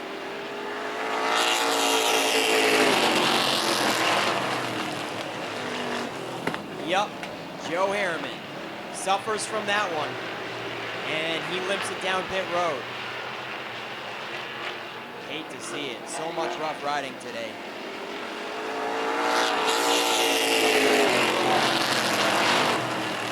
Jeremy Glazier taking the top spot back away from Ed Pierpont. Glazier made the pass on the outside before the caution, and then he had the bottom for the restart. So Jeremy Glazier says that last year in this race he finished 7th. Jeremy Glazier in only his 3rd attempt of this event, trying to get in by winning the LCQ.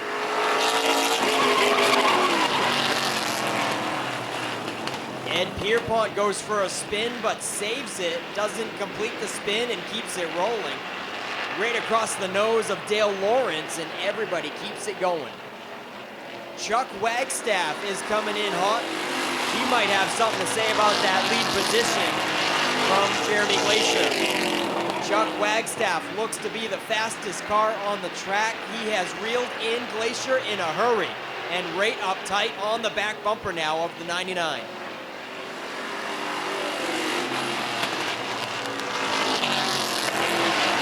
Jeremy Glazier all about the defense now. He is hugging the inside groove, making sure that 31 cannot get down there. If Wagstaff is going to win this thing, he's going to have to pass him on the top. Dale Lawrence is starting to close in as well. This time at the flag stand.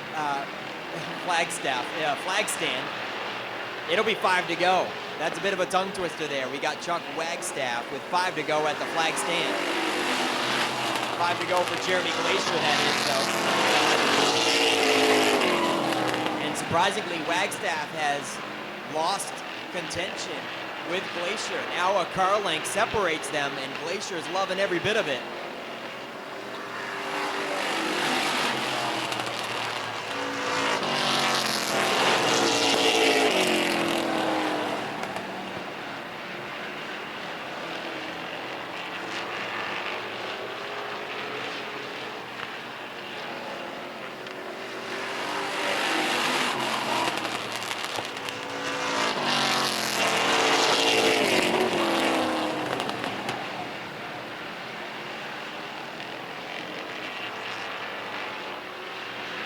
Two laps to go this time by for Jeremy Glacier.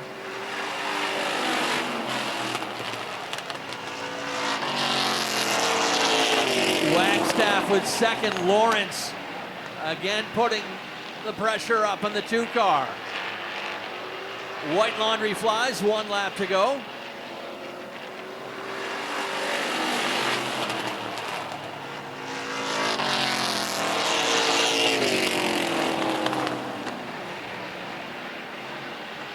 Final time down through turn 3 and 4. Checkered flag is ready. The last chance qualifier will go to Jeremy Glacier.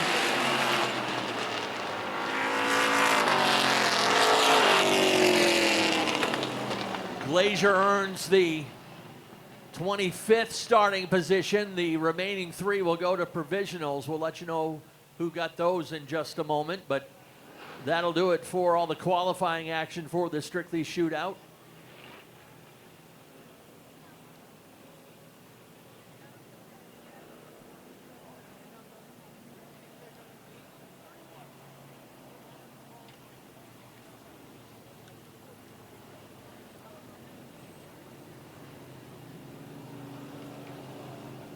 So Glacier gets the last chance provisional, the last chance qualifier. The 3 provisionals will go to Chuck Wagstaff, David Greenleaf in the 58, and Dale Lawrence in the 2. Those are all based on last year's shootout, this year's points, and this year's qualifier on Boss Hog 150 Day. So those are the final 3 provisionals: Wagstaff, Greenleaf, and Lawrence. They went into the night 10 points separated with him and Chadbourne for the top 2 in the championship. After a last place finish for Chuck and a first place finish for Adam in the heat race, that's, I believe, going to put them 20 points separated, and it's going to be quite the feat to do that, but Chuck Colby definitely didn't want to just give it to him without a fight. I think points are out of the bag here for Chuck. He's just looking for a win or a top 3. The team of the evening. We're green. Chadbourne leads out. Steve Reno tries to get to the bottom. He shoves Brian Treadwell down on the curb, and Treadwell collects it back up. Reno takes the 2nd position. Treadwell holding down 3rd now with Scott Tucker on his heels.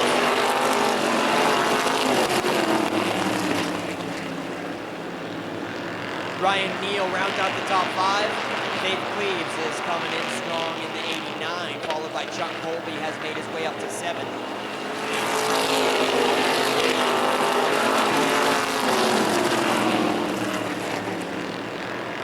Chuck Colby's number 87 certainly does not look healthy. There is a smoke trail coming from it. He's got sparks dragging on the ground.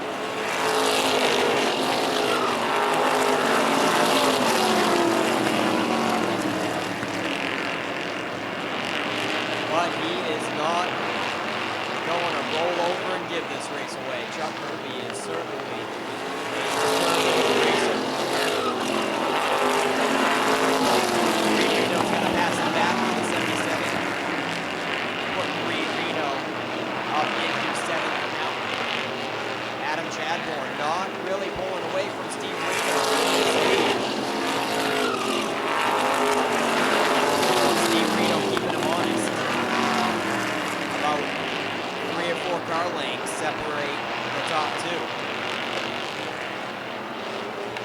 back to that Reno and Chuck Colby battle. Dave Cleaves is coming into the mix. And boxing in Reno, giving Chuck Colby another effort to pass these guys on the top side. Reno boxed in car 77. Dave Cleaves holding down 6th position.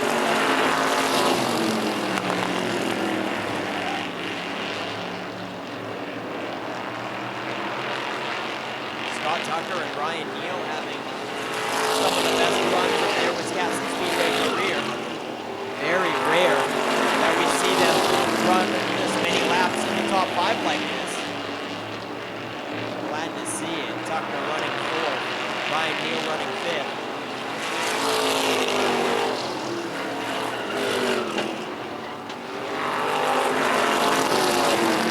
Adam Chadbourne getting more comfortable with that lead position. 10 laps into it, he is extending it over the 7 of Steve Reno. Chuck Colby gets a good drive into turn 3 and takes the position away from Faith Cleveland. Reno is not boxed in anymore, and he goes to the top side to follow Colby around Faith Cleaves. Chuck Colby now to the top of Ryan Neal. He's going to crack the top 5 in a hurry. And next up will be Scott Tucker in the 79.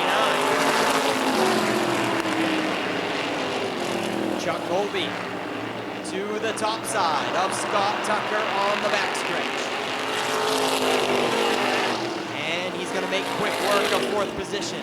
Chuck Colby up to 4th in the 87, trailed by Reed Reno, who is mimicking his every move, passing those last 3 cars.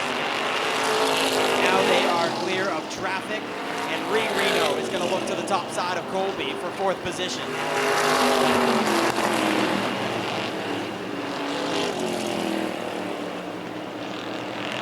We got a crossover move coming out of turn 2. Reed Reno to the inside of Colby, down the backstretch, through 3 and 4, and Reed Reno is going to take 4th away. Catches Colby off guard, it looked like. Slipped under there, out of turn 2. And Colby settles it in for the top 5.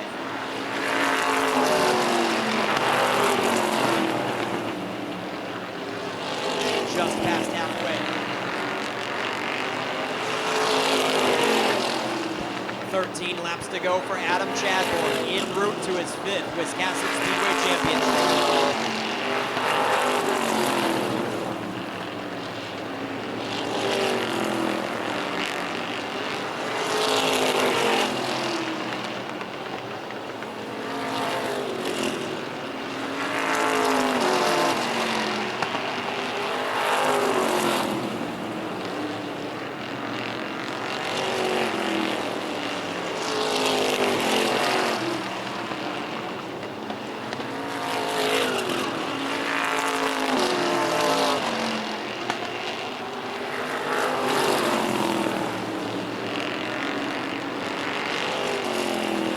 Inside 10 laps to go now for Adam Chadbourne.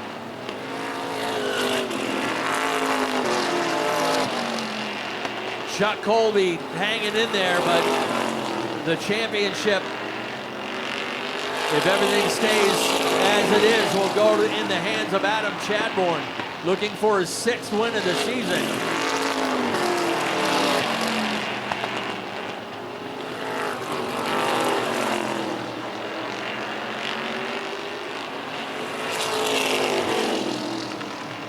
Would give him 78 career wins.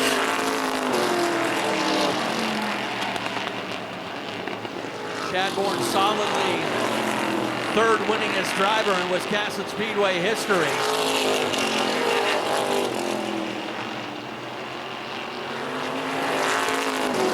Steve Reno in the 2nd spot. Brian Treadwell in danger of losing 3rd to Reed Reno. Reed drives around him and is looking to join his grandfather in victory lane.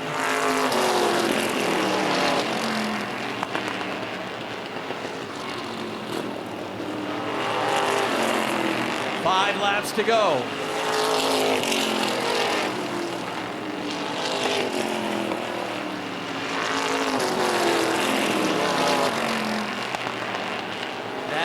starting to stretch out to over a second for Chadbourne in the 1, looking for career title number 7. And his 5th overall title here in the modified class.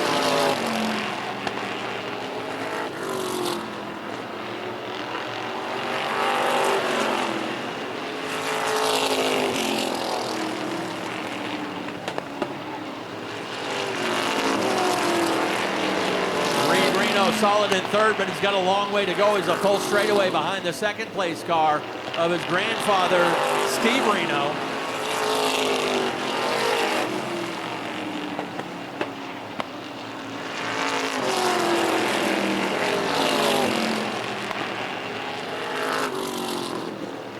White flag flies for Adam Chadbourne.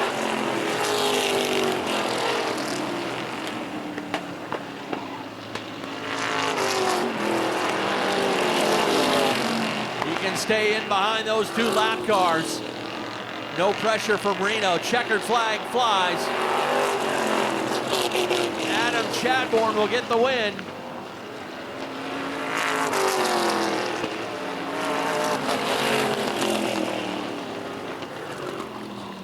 Adam Chadbourne gets the win. Steve Reno will finish 2nd. Reed Reno finishes in 3rd. Chuck Colby gave it a valiant effort, but finishes in 4th and will finish as the runner-up here in the modified division. Reed Reno a close 3rd in points in his rookie season, and has shown immense talent behind the wheel of that car. 4th generation of the Reno family to run here at Wiscasset Speedway. And we're going to have a pretty rare occurrence with grandfather and grandson together in victory lane here at Wiscasset Speedway.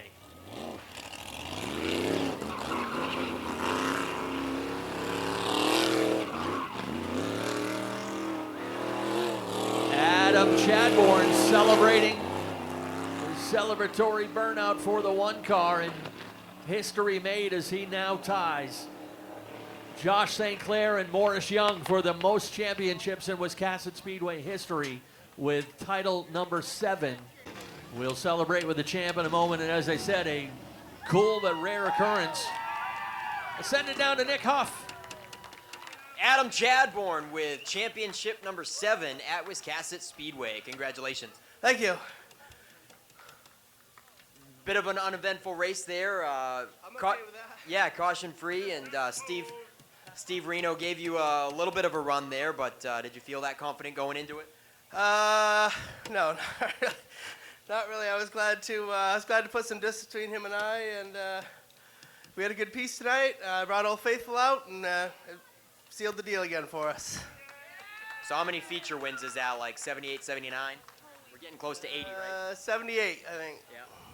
All right. You are correct. 78 feature wins at Wiscasset for you, and 7 championships put you into rare territory that Ken was mentioning, the only other couple of drivers with that many at the track. And so who do you want to thank on the successful year? I got to thank my crew, my dad, my family and friends, Alex, Jeremy, Don, Dave. They come every week and help me out. Renee, my girlfriend, my mom, the sons for Sherry. I got to thank my sponsors, Central Main Seal Coating, Dresden Takeout, Lynn Spring Service, Midcoast Glass and Windows, Monswig Restaurant, Norm's Used Cars, Shoreline Detail Pros, Shop to Shore, Wiscasset Bath, and Booth Bay Napa. Adam Chadbourne picks up the battle and the war on championship night. And then we've got 2 Renos in the top 3. This is Steve's first top 3 of the season. Congratulations, Steve Reno. Thank you very much. It's been awesome watching my grandson go. I didn't want to be involved in too much of it, but he's totally amazing, and I'm very proud of that young man. And I enjoy being up here on the podium with him, my grandson, and now being my son last year. You gotta love racing. Doesn't get much better. Steve, who do you want to thank for sponsoring the 7 ride? Well, it's basically Reno's Excavation, and help from a few of my friends and family, Harmony and Wesley, and my wife Tracy, and son Nick, and Reed, and love them all. Thank you, guys. All right, Steve Reno comes home with runner-up honors. And Reed Reno really had to work hard and be patient and consistent in that one.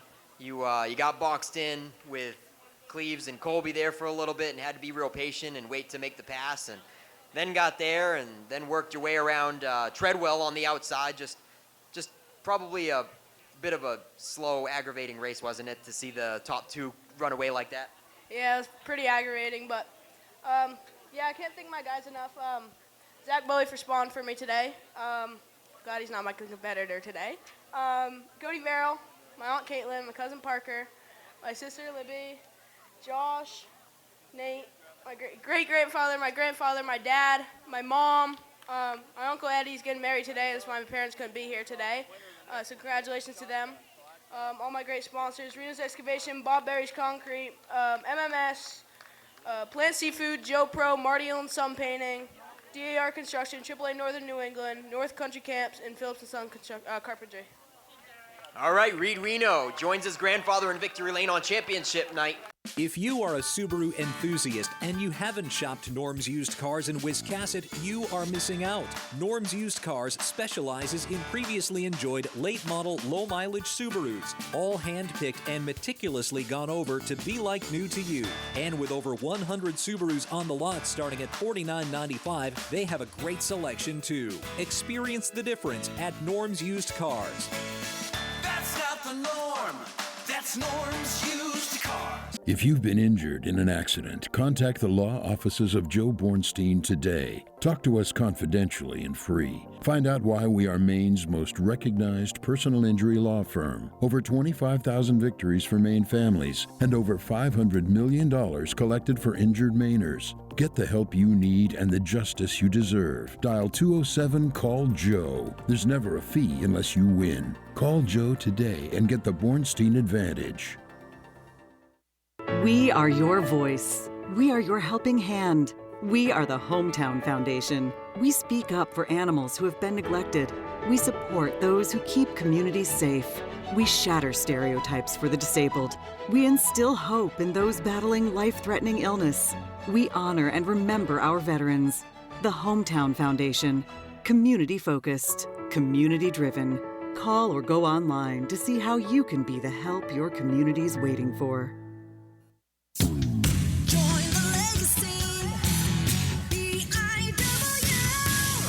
Time to consider your future begins today. Entry-level trade positions now starting at $23.50 an hour and up to $28.19 an hour with experience. Same incredible benefits and career growth opportunities from high school graduation to an exciting career change. This is your time. Join the legacy.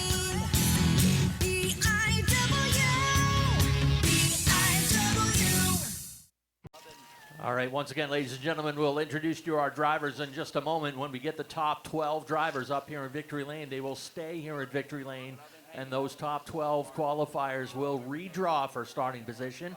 We've got some kids from the Kids Club. They're going to help out with that. Have a special gift for the kid that draws chip number 1. And then we'll also find out who's taking the back to the front challenge. So we've got a little bit of housekeeping to take care of, and then the big race will commence. You folks ready to meet our starting lineup? All right, let's get to it then. Starting in the 28th position, driving car number 49 from Appleton, welcome Ryan Easonsey.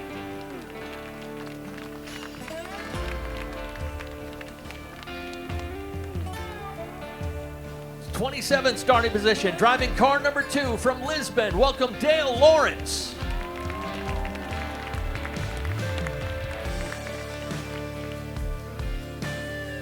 In the 26th starting position, driving car number 31 from Booth Bay Harbor, welcome Chuck Wagstaff.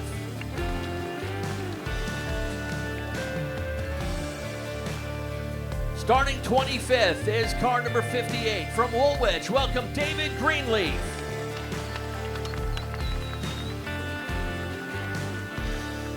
Now the qualifiers from your consolation heats.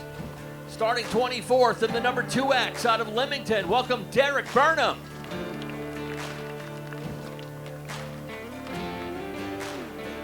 Starting in the 23rd position and driving car number 23 from Sabatis, welcome Zack Emerson.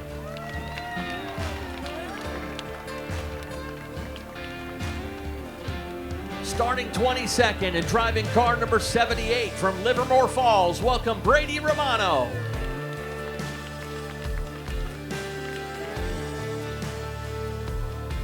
This next driver finished third in the shootout last year, starting 21st in car number 80 from Wyndham, welcome Clyde Hennessey.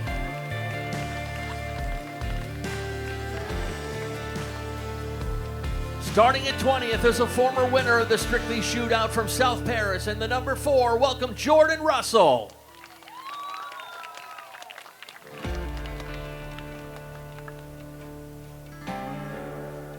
Starting 19th in car number 36X out of Buxton, welcome Nate Leavitt.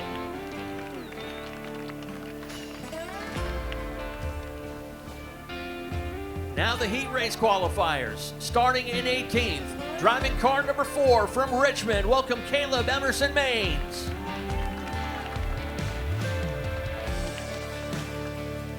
Starting 17th and driving car number 34 from Waterville, welcome Ashton Burgess.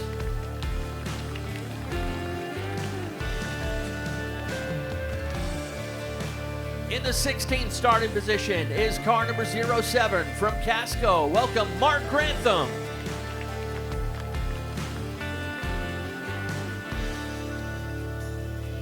Starting 15th in car number 63 from Buxton, welcome Brian Caswell.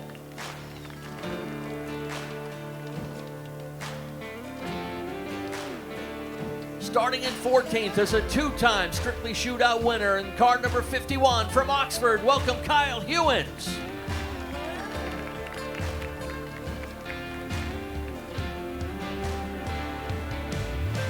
Starting 13th is the number 08 from Washington, welcome Mac Hannon Jr.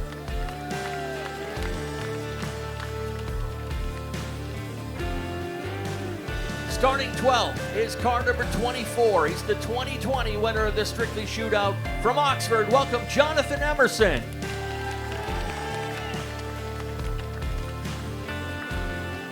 Starting in 11th is last year's Strictly Shootout champion and car number 95 from Liberty. Welcome, Josh St. Clair.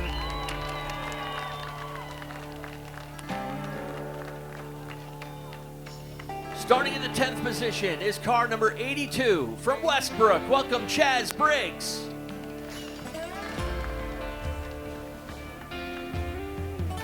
Starting in the 9th position is another 2-time Strictly Shootout champion.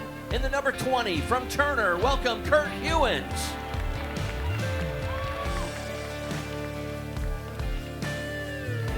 The 8th highest qualifier is in car number 1 from Leeds. Welcome Billy Childs Jr.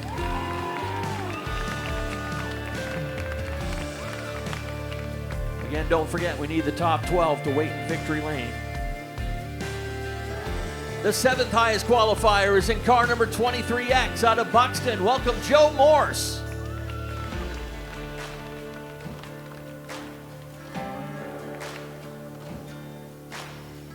The 6th highest qualifier is in car number 3X from Saco. Welcome Joey Israelson.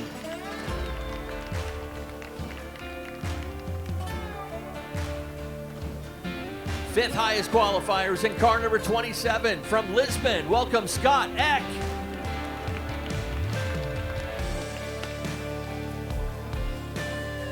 Your 4th qualifier is in car number 36 from Lewiston. Welcome Rick Spalding.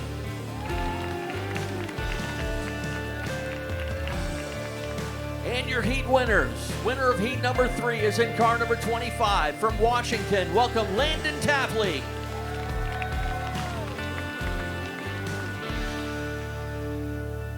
Winner of heat number 2 is your 2024 Strictly champion here at Wiscasset Speedway in the Naughty 40 from Gorham. Welcome Dan McKeage Jr.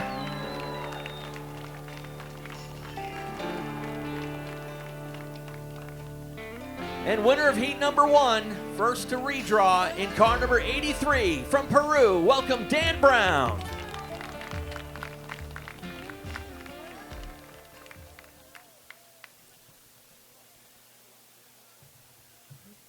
All right. So if you'll indulge us for just a moment, we are going to have our top 12 drivers redraw, and Nick Huff has got some kids lined up to help.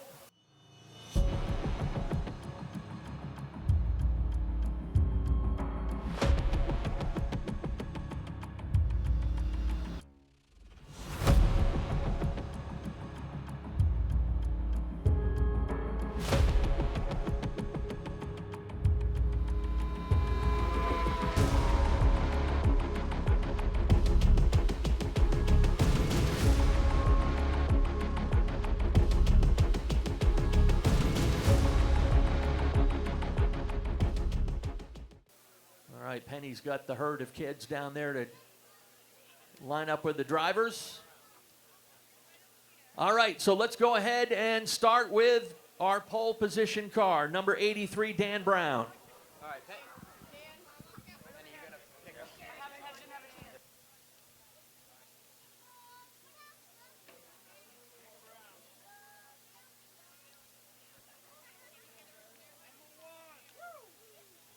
he only loses one spot. He draws chip number 2.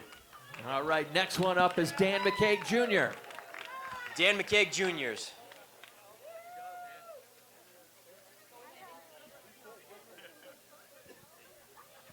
Oh, Dan McKeag's going to lose a bunch of spots. Back to 8th he goes. Landon Tapley's drawer. 12. The worst chip in there. Landon Tapley goes back to 12th. This one's for Richard Spalding.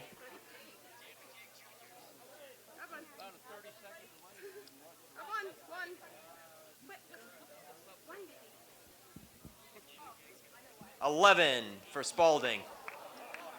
Eck, where's Scott Eck's person? Penny?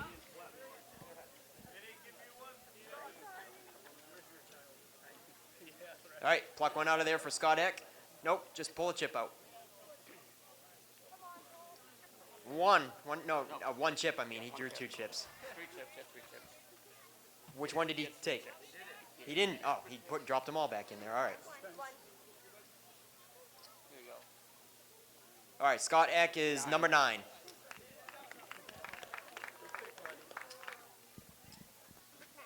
And number 10. Oh, Joey Israelson gets chip number 10. Chaz Briggs. Oh, Joe Morse is next. What? 23, Joe Morse is next. Oh, well, sorry, Chaz. I think we already did it, Ken. We'll have to give Chaz number 4. This is how they were in line. So Morse is next. 6. What? No, that's a 6. 6 for Morse in the 23.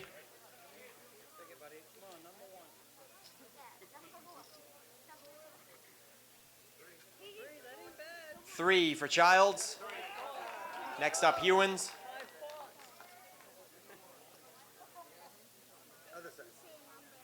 It should. And number 7 for Hewins. The number 1 chip is still in there. Josh Childs getting a chip now. I mean, Josh St. Clair. Jeez. 5 for Josh St. Clair. That's better than where he was starting. Yeah, there's 1 chip left for Emerson. It's chip number 1. And remember, Ken, we're giving away the flag, right, to the child that drew the chip number 1? That is correct. All right, buddy. You get to keep that commemorative flag. All right, now, Nick, you got one more thing to do. You got to start with the pole position. Ask Mr. Emerson if he wants to take the back to the front challenge. Ken, do I even have to ask the top 12? I don't think anybody wants it. Who's second? Dan Brown. Dan Brown. Nope, 3rd. Billy Childs. 4th. Chaz Briggs. 5th. Josh. 6th. Joe Morse. 7th. Kurt Hewins. 8th. Dan McKeage. 9th. Scott Eck. 10th. Oh, wait a minute. You sure? Dave, you said one of your cars would go ahead and do it. 10th is Joey Israelson. 11th. Rick Spalding. Spalding. And Tapley, no, I figured. Top 12 doesn't want it. All We're right, going to have to go down on the front Go stretch. stand beside your cars. Nick's going to have to find our back to the front challenger in the rest of the field.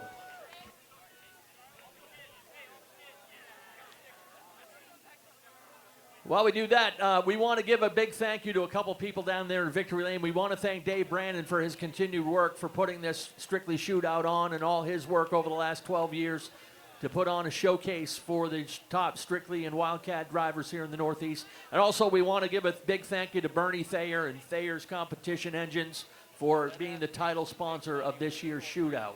In 3, 2, 1.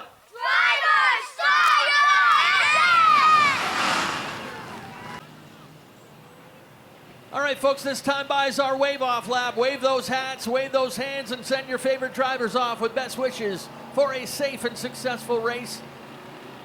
The Thayer Automotive Strictly Shootout is coming up next.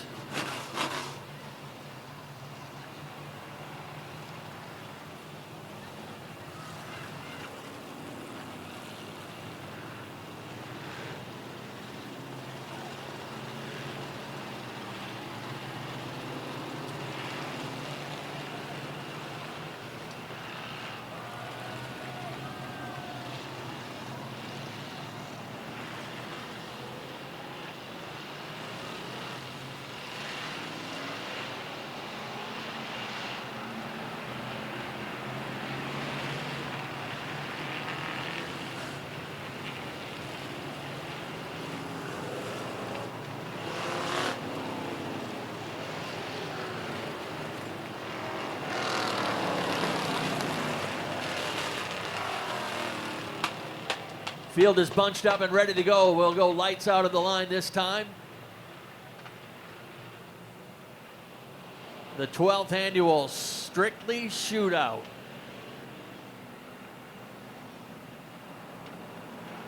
Who's going to take home the cowboy hat, the championship rodeo belt buckle, the custom checkered flag autographed by all the competitors? And instead of a little handgun this year, they get a shotgun. As a double barrel shotgun is one of the prizes this year. That's what makes this Old West Shootout so special.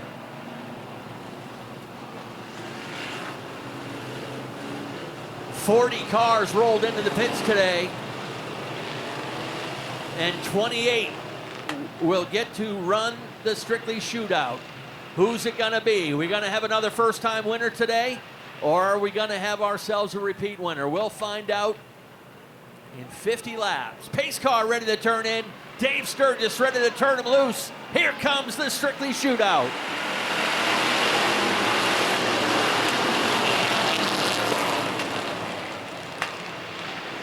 Fast cars up front, looking to make some hay. Remember, top 3 are making money on every single lap of this race.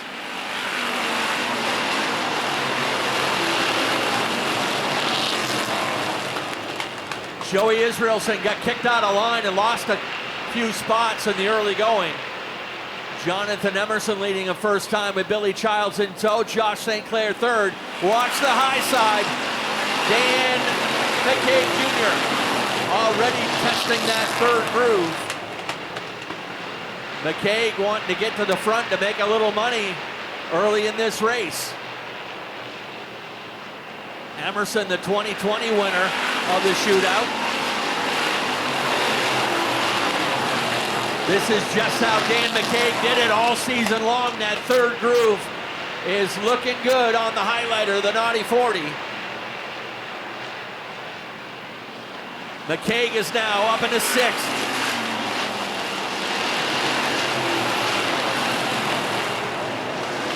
He'll drive around Kurt Hewins to take that 6th spot. Will complete lap number 5, this time by the stripe. Josh St. Clair able to grab the 3rd spot, grab 2nd away from Billy Childs. Now St. Clair setting up shop on the high side of the race leader.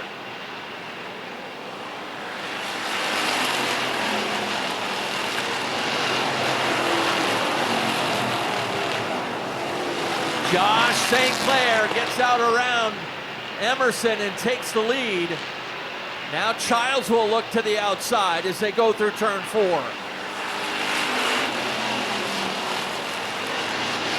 Fastest car up in that lead group. Oh, a couple cars getting together here on the front stretch.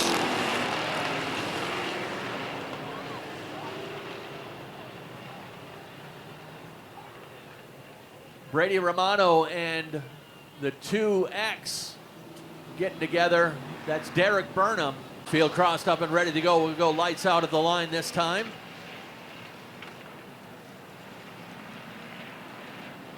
Each lap paying $25 to the lap leader, 15 to second, 10 to third.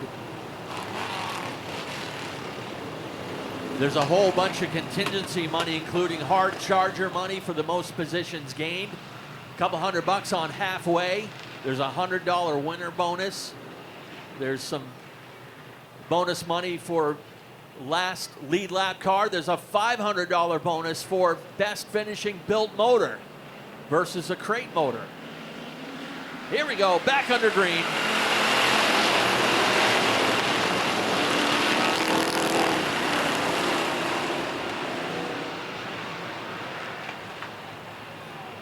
Well, that was a close call with the pace car, Ken. Chuck Wagstaff scaring our Mustang pace car driver just a little bit. But that one all started with guys going crazy out of turn 4. I think some of them were 4, maybe 5 wide, and I saw Clyde Hennessey's number 80 up in the air over the top of the 4 Jordan Russell. Romano heads down pit road. Russell able to drive away from it, as does Hennessey. Russell's heading down pit road for work on the 4 car. A couple of the heavy hitters from last year. Actually, your second and third place finisher in last year's shootout involved in this latest caution. Yeah, that's right. Clyde Hennessey took 3rd in the race. So Josh St. Clair is racing for $1,000 base purse money to win, thanks to the Back to the Saddle Challenge, Back on the Saddle Challenge. Anybody in the top 3 for the last 5 years can double their payout if they get back in the top 3.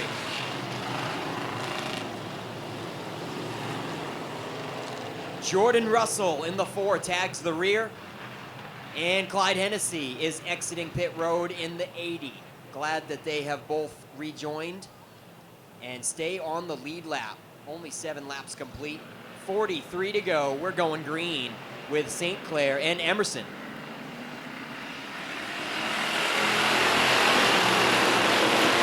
Good start this time. Everybody smooth this time. St. Clair resumes the lead. Childs with a fender underneath into turn number 3. St. Clair protects it for the moment.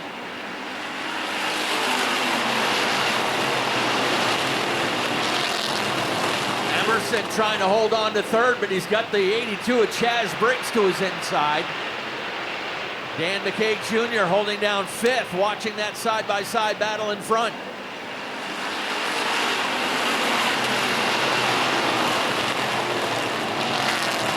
Chaz Briggs, oh, somebody might have cut down a tire. I heard a pop right here on the front stretch.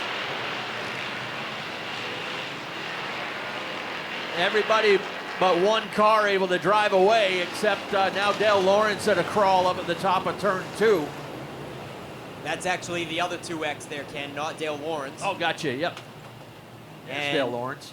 I believe he was the loud pop. He got to the inside of the 49. They came together in turn 1. And the 2X of Burnham, I believe is who it is. That's Derrick Burnham. He was the culprit for the extremely loud bang as his right front tire went kaboom when him and the 49 of Easonsea made contact. Yeah, rough day for Mark Grantham in the 07. He's had some good luck here previously, but not tonight.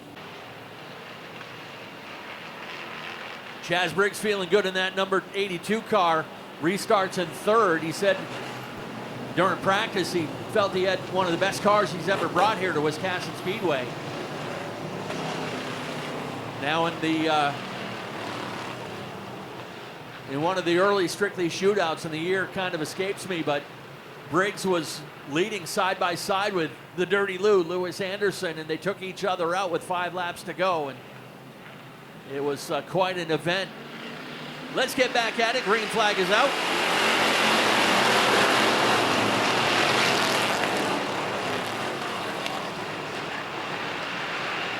St. Clair and Childs resume their battle up front. St. Clair pocketing a bunch of money. Now around goes the 20 of Hewins.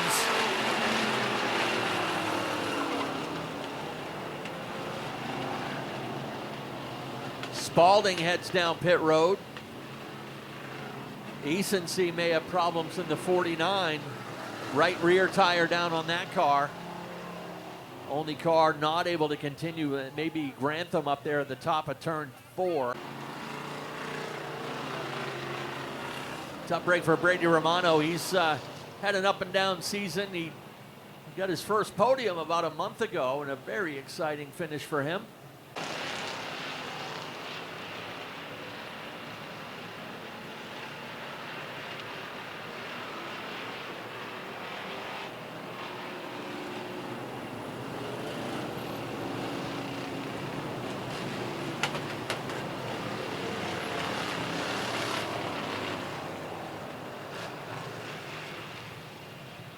Lights off on the pace car once again, set to get back at it. Brian Caswell capitalizes from another mishap, and I believe he's in 18th now, taking the back to the front challenge.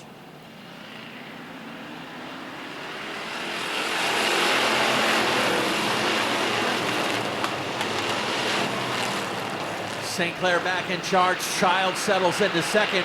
Right behind him, Briggs third. The race is side by side for fourth. McKeage will take that for himself.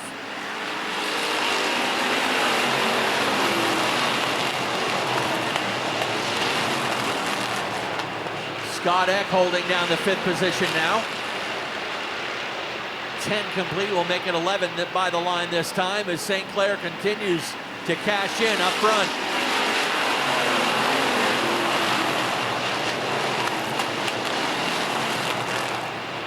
Starting to get sorted out up front.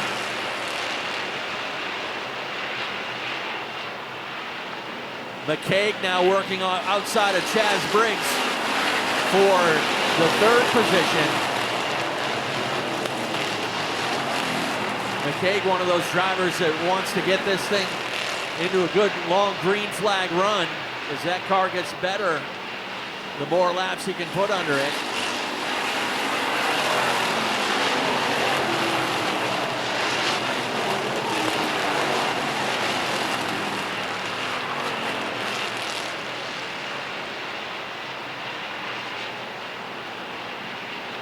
Josh St. Clair with a little bit of breathing room now.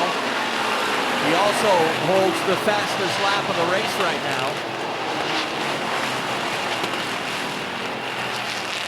McKeage still working outside of Chaz Briggs in a battle of former Beech Ridge racers.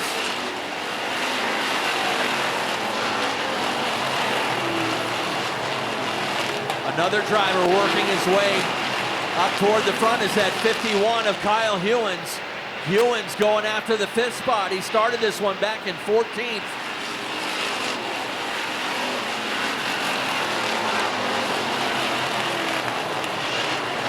Hewins able to take 5th away from Scott Eck. Eck back to 6th. He's just ahead of the 83 of Dan Brown. Brown started this race in 2nd.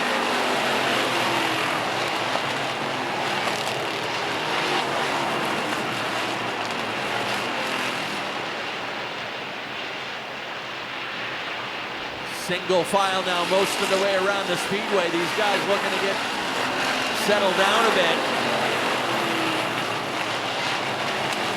Brian Caswell continues to quietly march to the front. He's up to 16th now.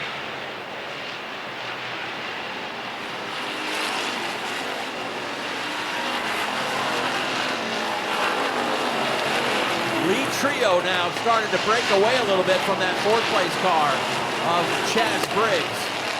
They'll complete lap 20 this time by the stripe. 20 down, 30 to go.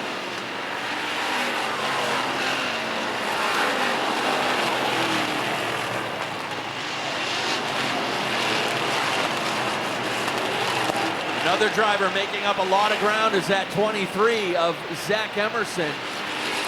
He started back in 23rd position, and he is now up, knocking on the door of the top 10. He's up to the 11th position right now.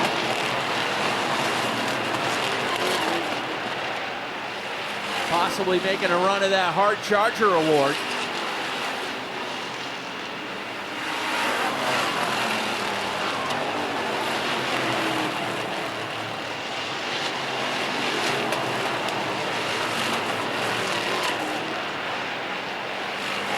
Getting close to halfway, and McKeage now going after second on the outside of Billy Childs. St. Clair starting to pull away a little bit. McKeage wants to stay with him, and got to get around that number 1 car to make that happen. McKeage takes over second. And halfway coming up.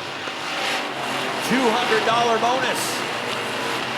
$200 bonus coming to Josh St. Clair.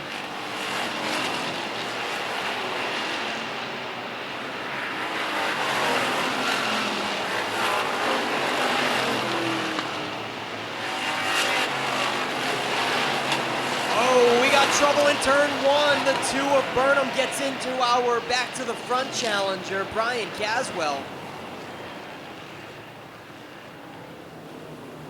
I gotta say, Ken, the 2X of Burnham there, Derrick Burnham, he has been involved in a lot of accidents today.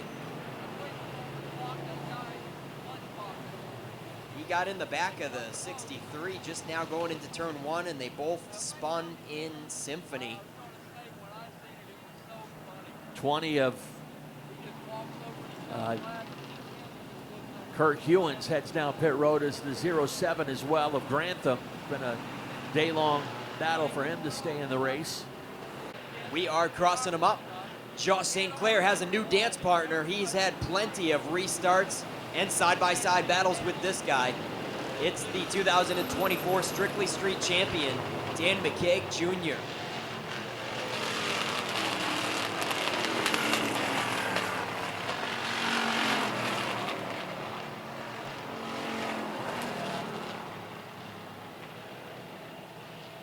Dan McKeage Jr. has 4 Strictly Street feature wins this season. Josh St. Clair with 2 on the 2024 card. Yeah, heads up between a couple of the top dogs here in the Strictly division here at Wiscasset Speedway. A lot of people have been waiting for this battle. St. Clair has only raced here a handful of times this year. So folks have been waiting for a chance to see St. Clair and McKeage heads up on the front row, and here's your chance. 25 laps down, 25 to go. Yeah, you've got regulars on the front row, and then behind them are outsiders. Those guys in row 2 are eligible for the Outsider Challenge.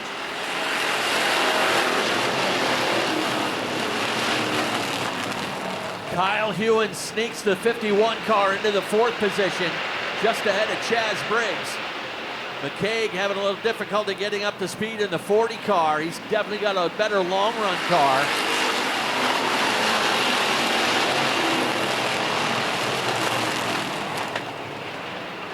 Another car on the move up from the back of the field. Nate Leavitt all of a sudden works his way into the top 10.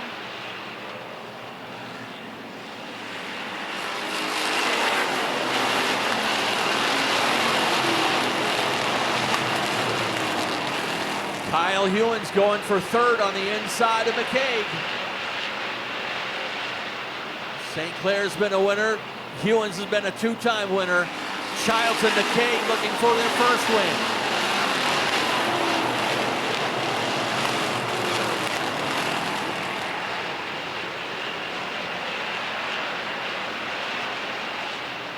Everybody getting things sorted out. Still a good side-by-side battle for third. McKeage's got it that time by the line. Spin over there in turn number 1. And look who it is, Ken. It's Burnham in the 2X.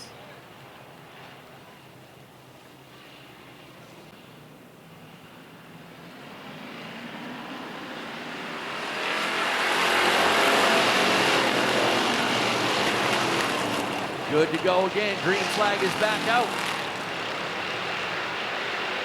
St. Clair and Childs. McKeage trying to reclaim third from Hewins.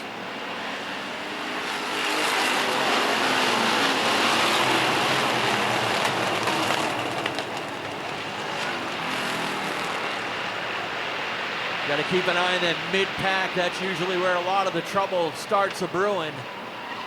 And it does again right there.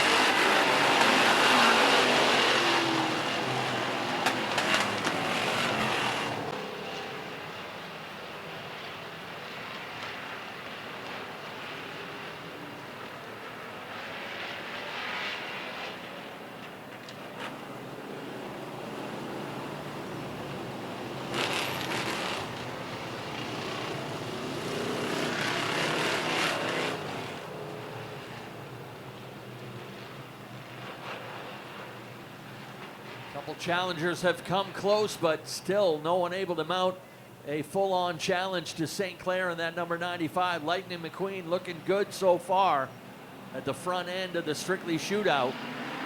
Here we go again.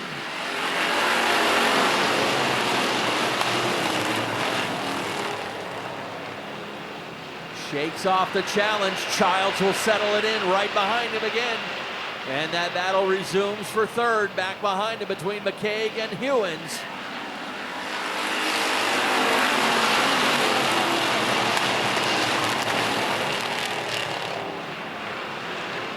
Long day for some of these drivers going through the qualifiers, the consies, the LCQ, and now here for the main event.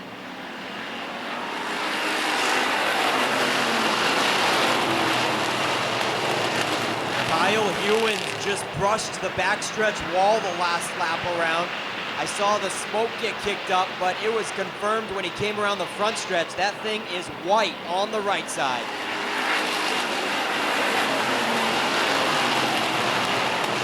Hewins trying to hang on to that fourth position, but Chaz breaks, getting back up to speed in the 82.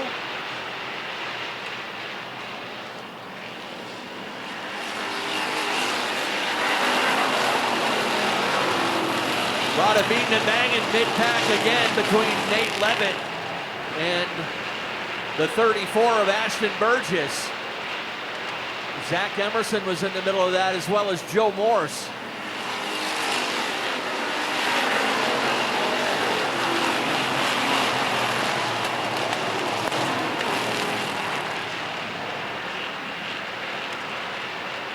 Again, St. Clair with some breathing room up front. He's had the fastest lap of the race early on with a 17.38. These guys still turning 17.6s.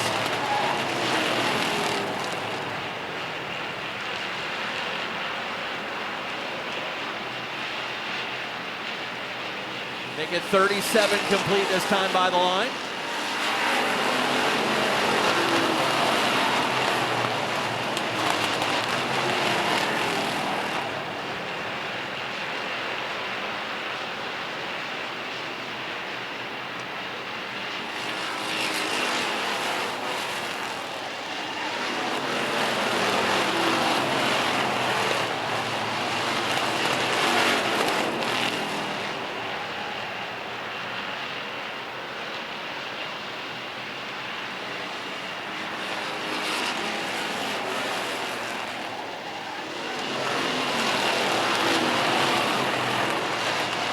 Laps to go when they come to the stripe this time.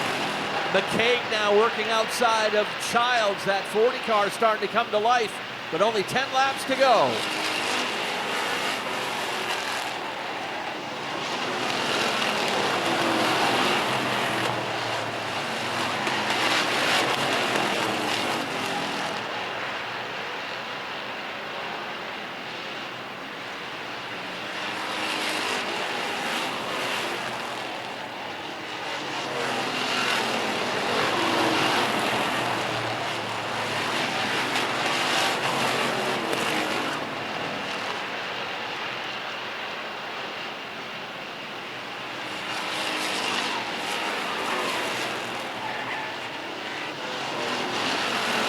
lead trio have pulled away to get it all sorted out.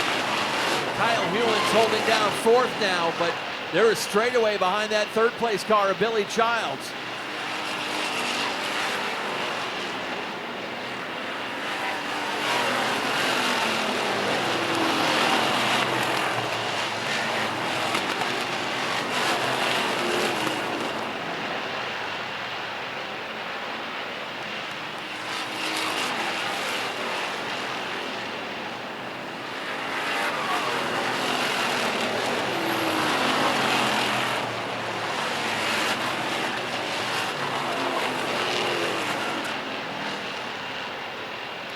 Five laps to go for Josh St. Clair.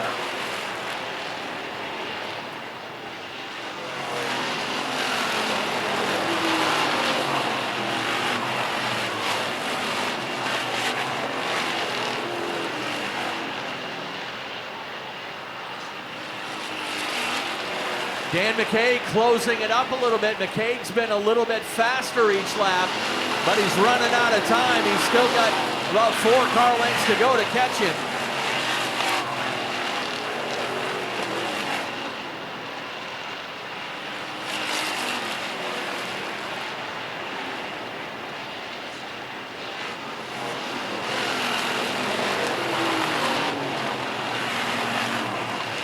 This time by 2 laps to go. Popsicle sticks up and 2 to go for Josh St. Clair.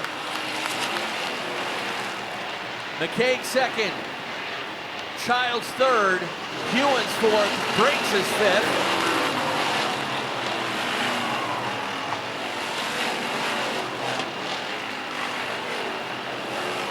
White flag out. Does McKeage have anything in the tank ready to go and grab that lead?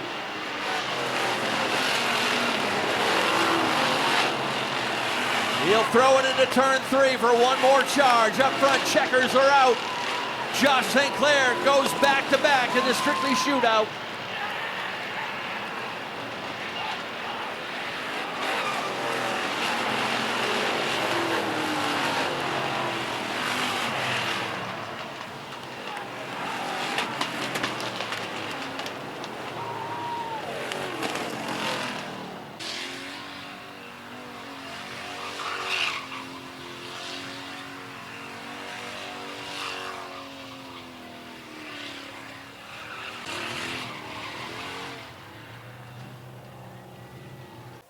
It's a fair assumption Josh St. Clair's going home with over $2 grand. We're gonna wait on the official word, but we've at least got his name on the check and we can celebrate with that. Joshua, you put the wrong hat on. Take that. Josh St. Clair, everybody. Your back-to-back shootout winner. Nick Huff. Yes. Write this number on that check if you would, please. Yes? $3,085. $3,000? I think that's a record for the shootout. I'm gonna buy a bigger hat so it fits. Josh, I'll give you the mic and you can tell us about the race and your sponsors. I'll fill out the check. Ken, can you repeat that amount? $3,085. All right, Joshua, awesome race. Tell us about it. Yeah, the car was a little tight in the heat race there, and we made some big swings for the feature. Obviously, the car is always fast. Lightning's always fast. So I got to thank Dave's Road, these guys right here, my wife, everyone that comes every week. It doesn't go without help, that's for sure. Loading a late model earlier, clutch broke, so we didn't bother, and we figured we'd give Lightning all the attention, and it was well worth it. I got to thank Richard and Vanessa and the entire Wiscasset staff for putting this all on. Bernie there for the motor underneath the hood. And for sponsoring the race, and you guys, obviously, for doing it all. How's that look, Josh? Over $3 grand. That looks really good. All right. Anything else you want to say in closing? Ka-chow!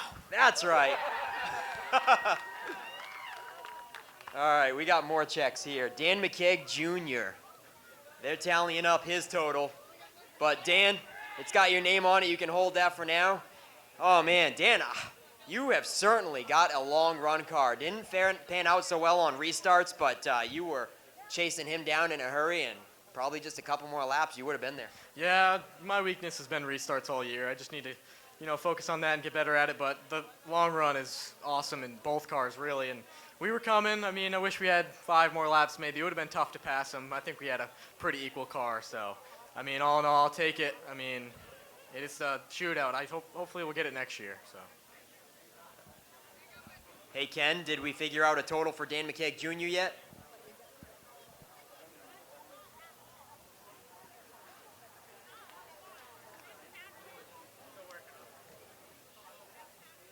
Yeah, with his heat win and the lap money, Dan McKeage Jr. taking home $895 for second place. $895. Nice job, Dan. Any sponsors you want to thank? Yeah, my uncle at Webster Service Center, East Coast Communications, SOS Towing, Pearson's Heating and Cooling, B&D Burner Service, Dynamex Training Systems, and Night Owl Creations. Dan McKeage Jr. comes home with runner-up honors in the 2024 shootout. Billy Childs Jr. takes home third. Let him hear it, folks. Check that out, Billy. We'll figure out a tally total for your earnings today, but what a race. Tell us about your input on it. Well, after wanting to load it after every practice because I thought it was junk to this, I'll take it. My boy drew third for me in the heat. He redrew me third here, so I guess third was my lucky number today. I mean, I think I had something for Josh before, like that third yellow came out, but then it tightened up on me way too much. I can't do this without my family. I got to thank my brother, my girlfriend, my father, Central Maine Heating, Maine Gutter Guys, Richard Spalding Roofing, my father, Billy's Towing, and all you fans for coming out, and Richard and Vanessa for putting this thing on. Billy Childs Jr. with third place, ladies and gentlemen. Ken Minot, do we have a total for him? Yeah, with his heat finish, base purse, $660 in lap leader money, $300 for back in the saddle. Mr. Childs is bringing home $1,260 for third place today. All right, Ken, that's going to do it from Coastal Auto Parts Napa Victory Lane for the 2024 shootout. The 12th annual, we've got to thank Bernie Thayer and Thayer's Automotive for their support of this prestigious event. We'll send it back up to you to send us home kindly. All right, thank you very much, Nick Huff, and congrats to our top 3 down there in Coastal Auto Parts Victory Lane. It has been quite a day. We appreciate you guys sticking it out here with us and our final weekly points racing of the season. Don't forget, we're back in action next Saturday afternoon here at Wiscasset with Fall Fury 150 Enduro, Ladies Acceleration Tour, and the Wiki Good Vintage Racers, and then we'll have our season-ending celebration as well next Saturday. The pit gate will open up at 9 a.m. The grandstands open up at 10 a.m. for season ticket holders, 11 a.m. for the general admission, and the green flag flies on all the action at 12 noon next Saturday. So one final time on behalf of Richard and Vanessa Jordan, Thayer's Competition Engines, and the entire crew here at Wiscasset Speedway, thank you for coming. Congratulations to Josh St. Clair, back-to-back winner now of the Strictly Shootout. Have a great rest of your weekend, and we'll see you next time. Good night.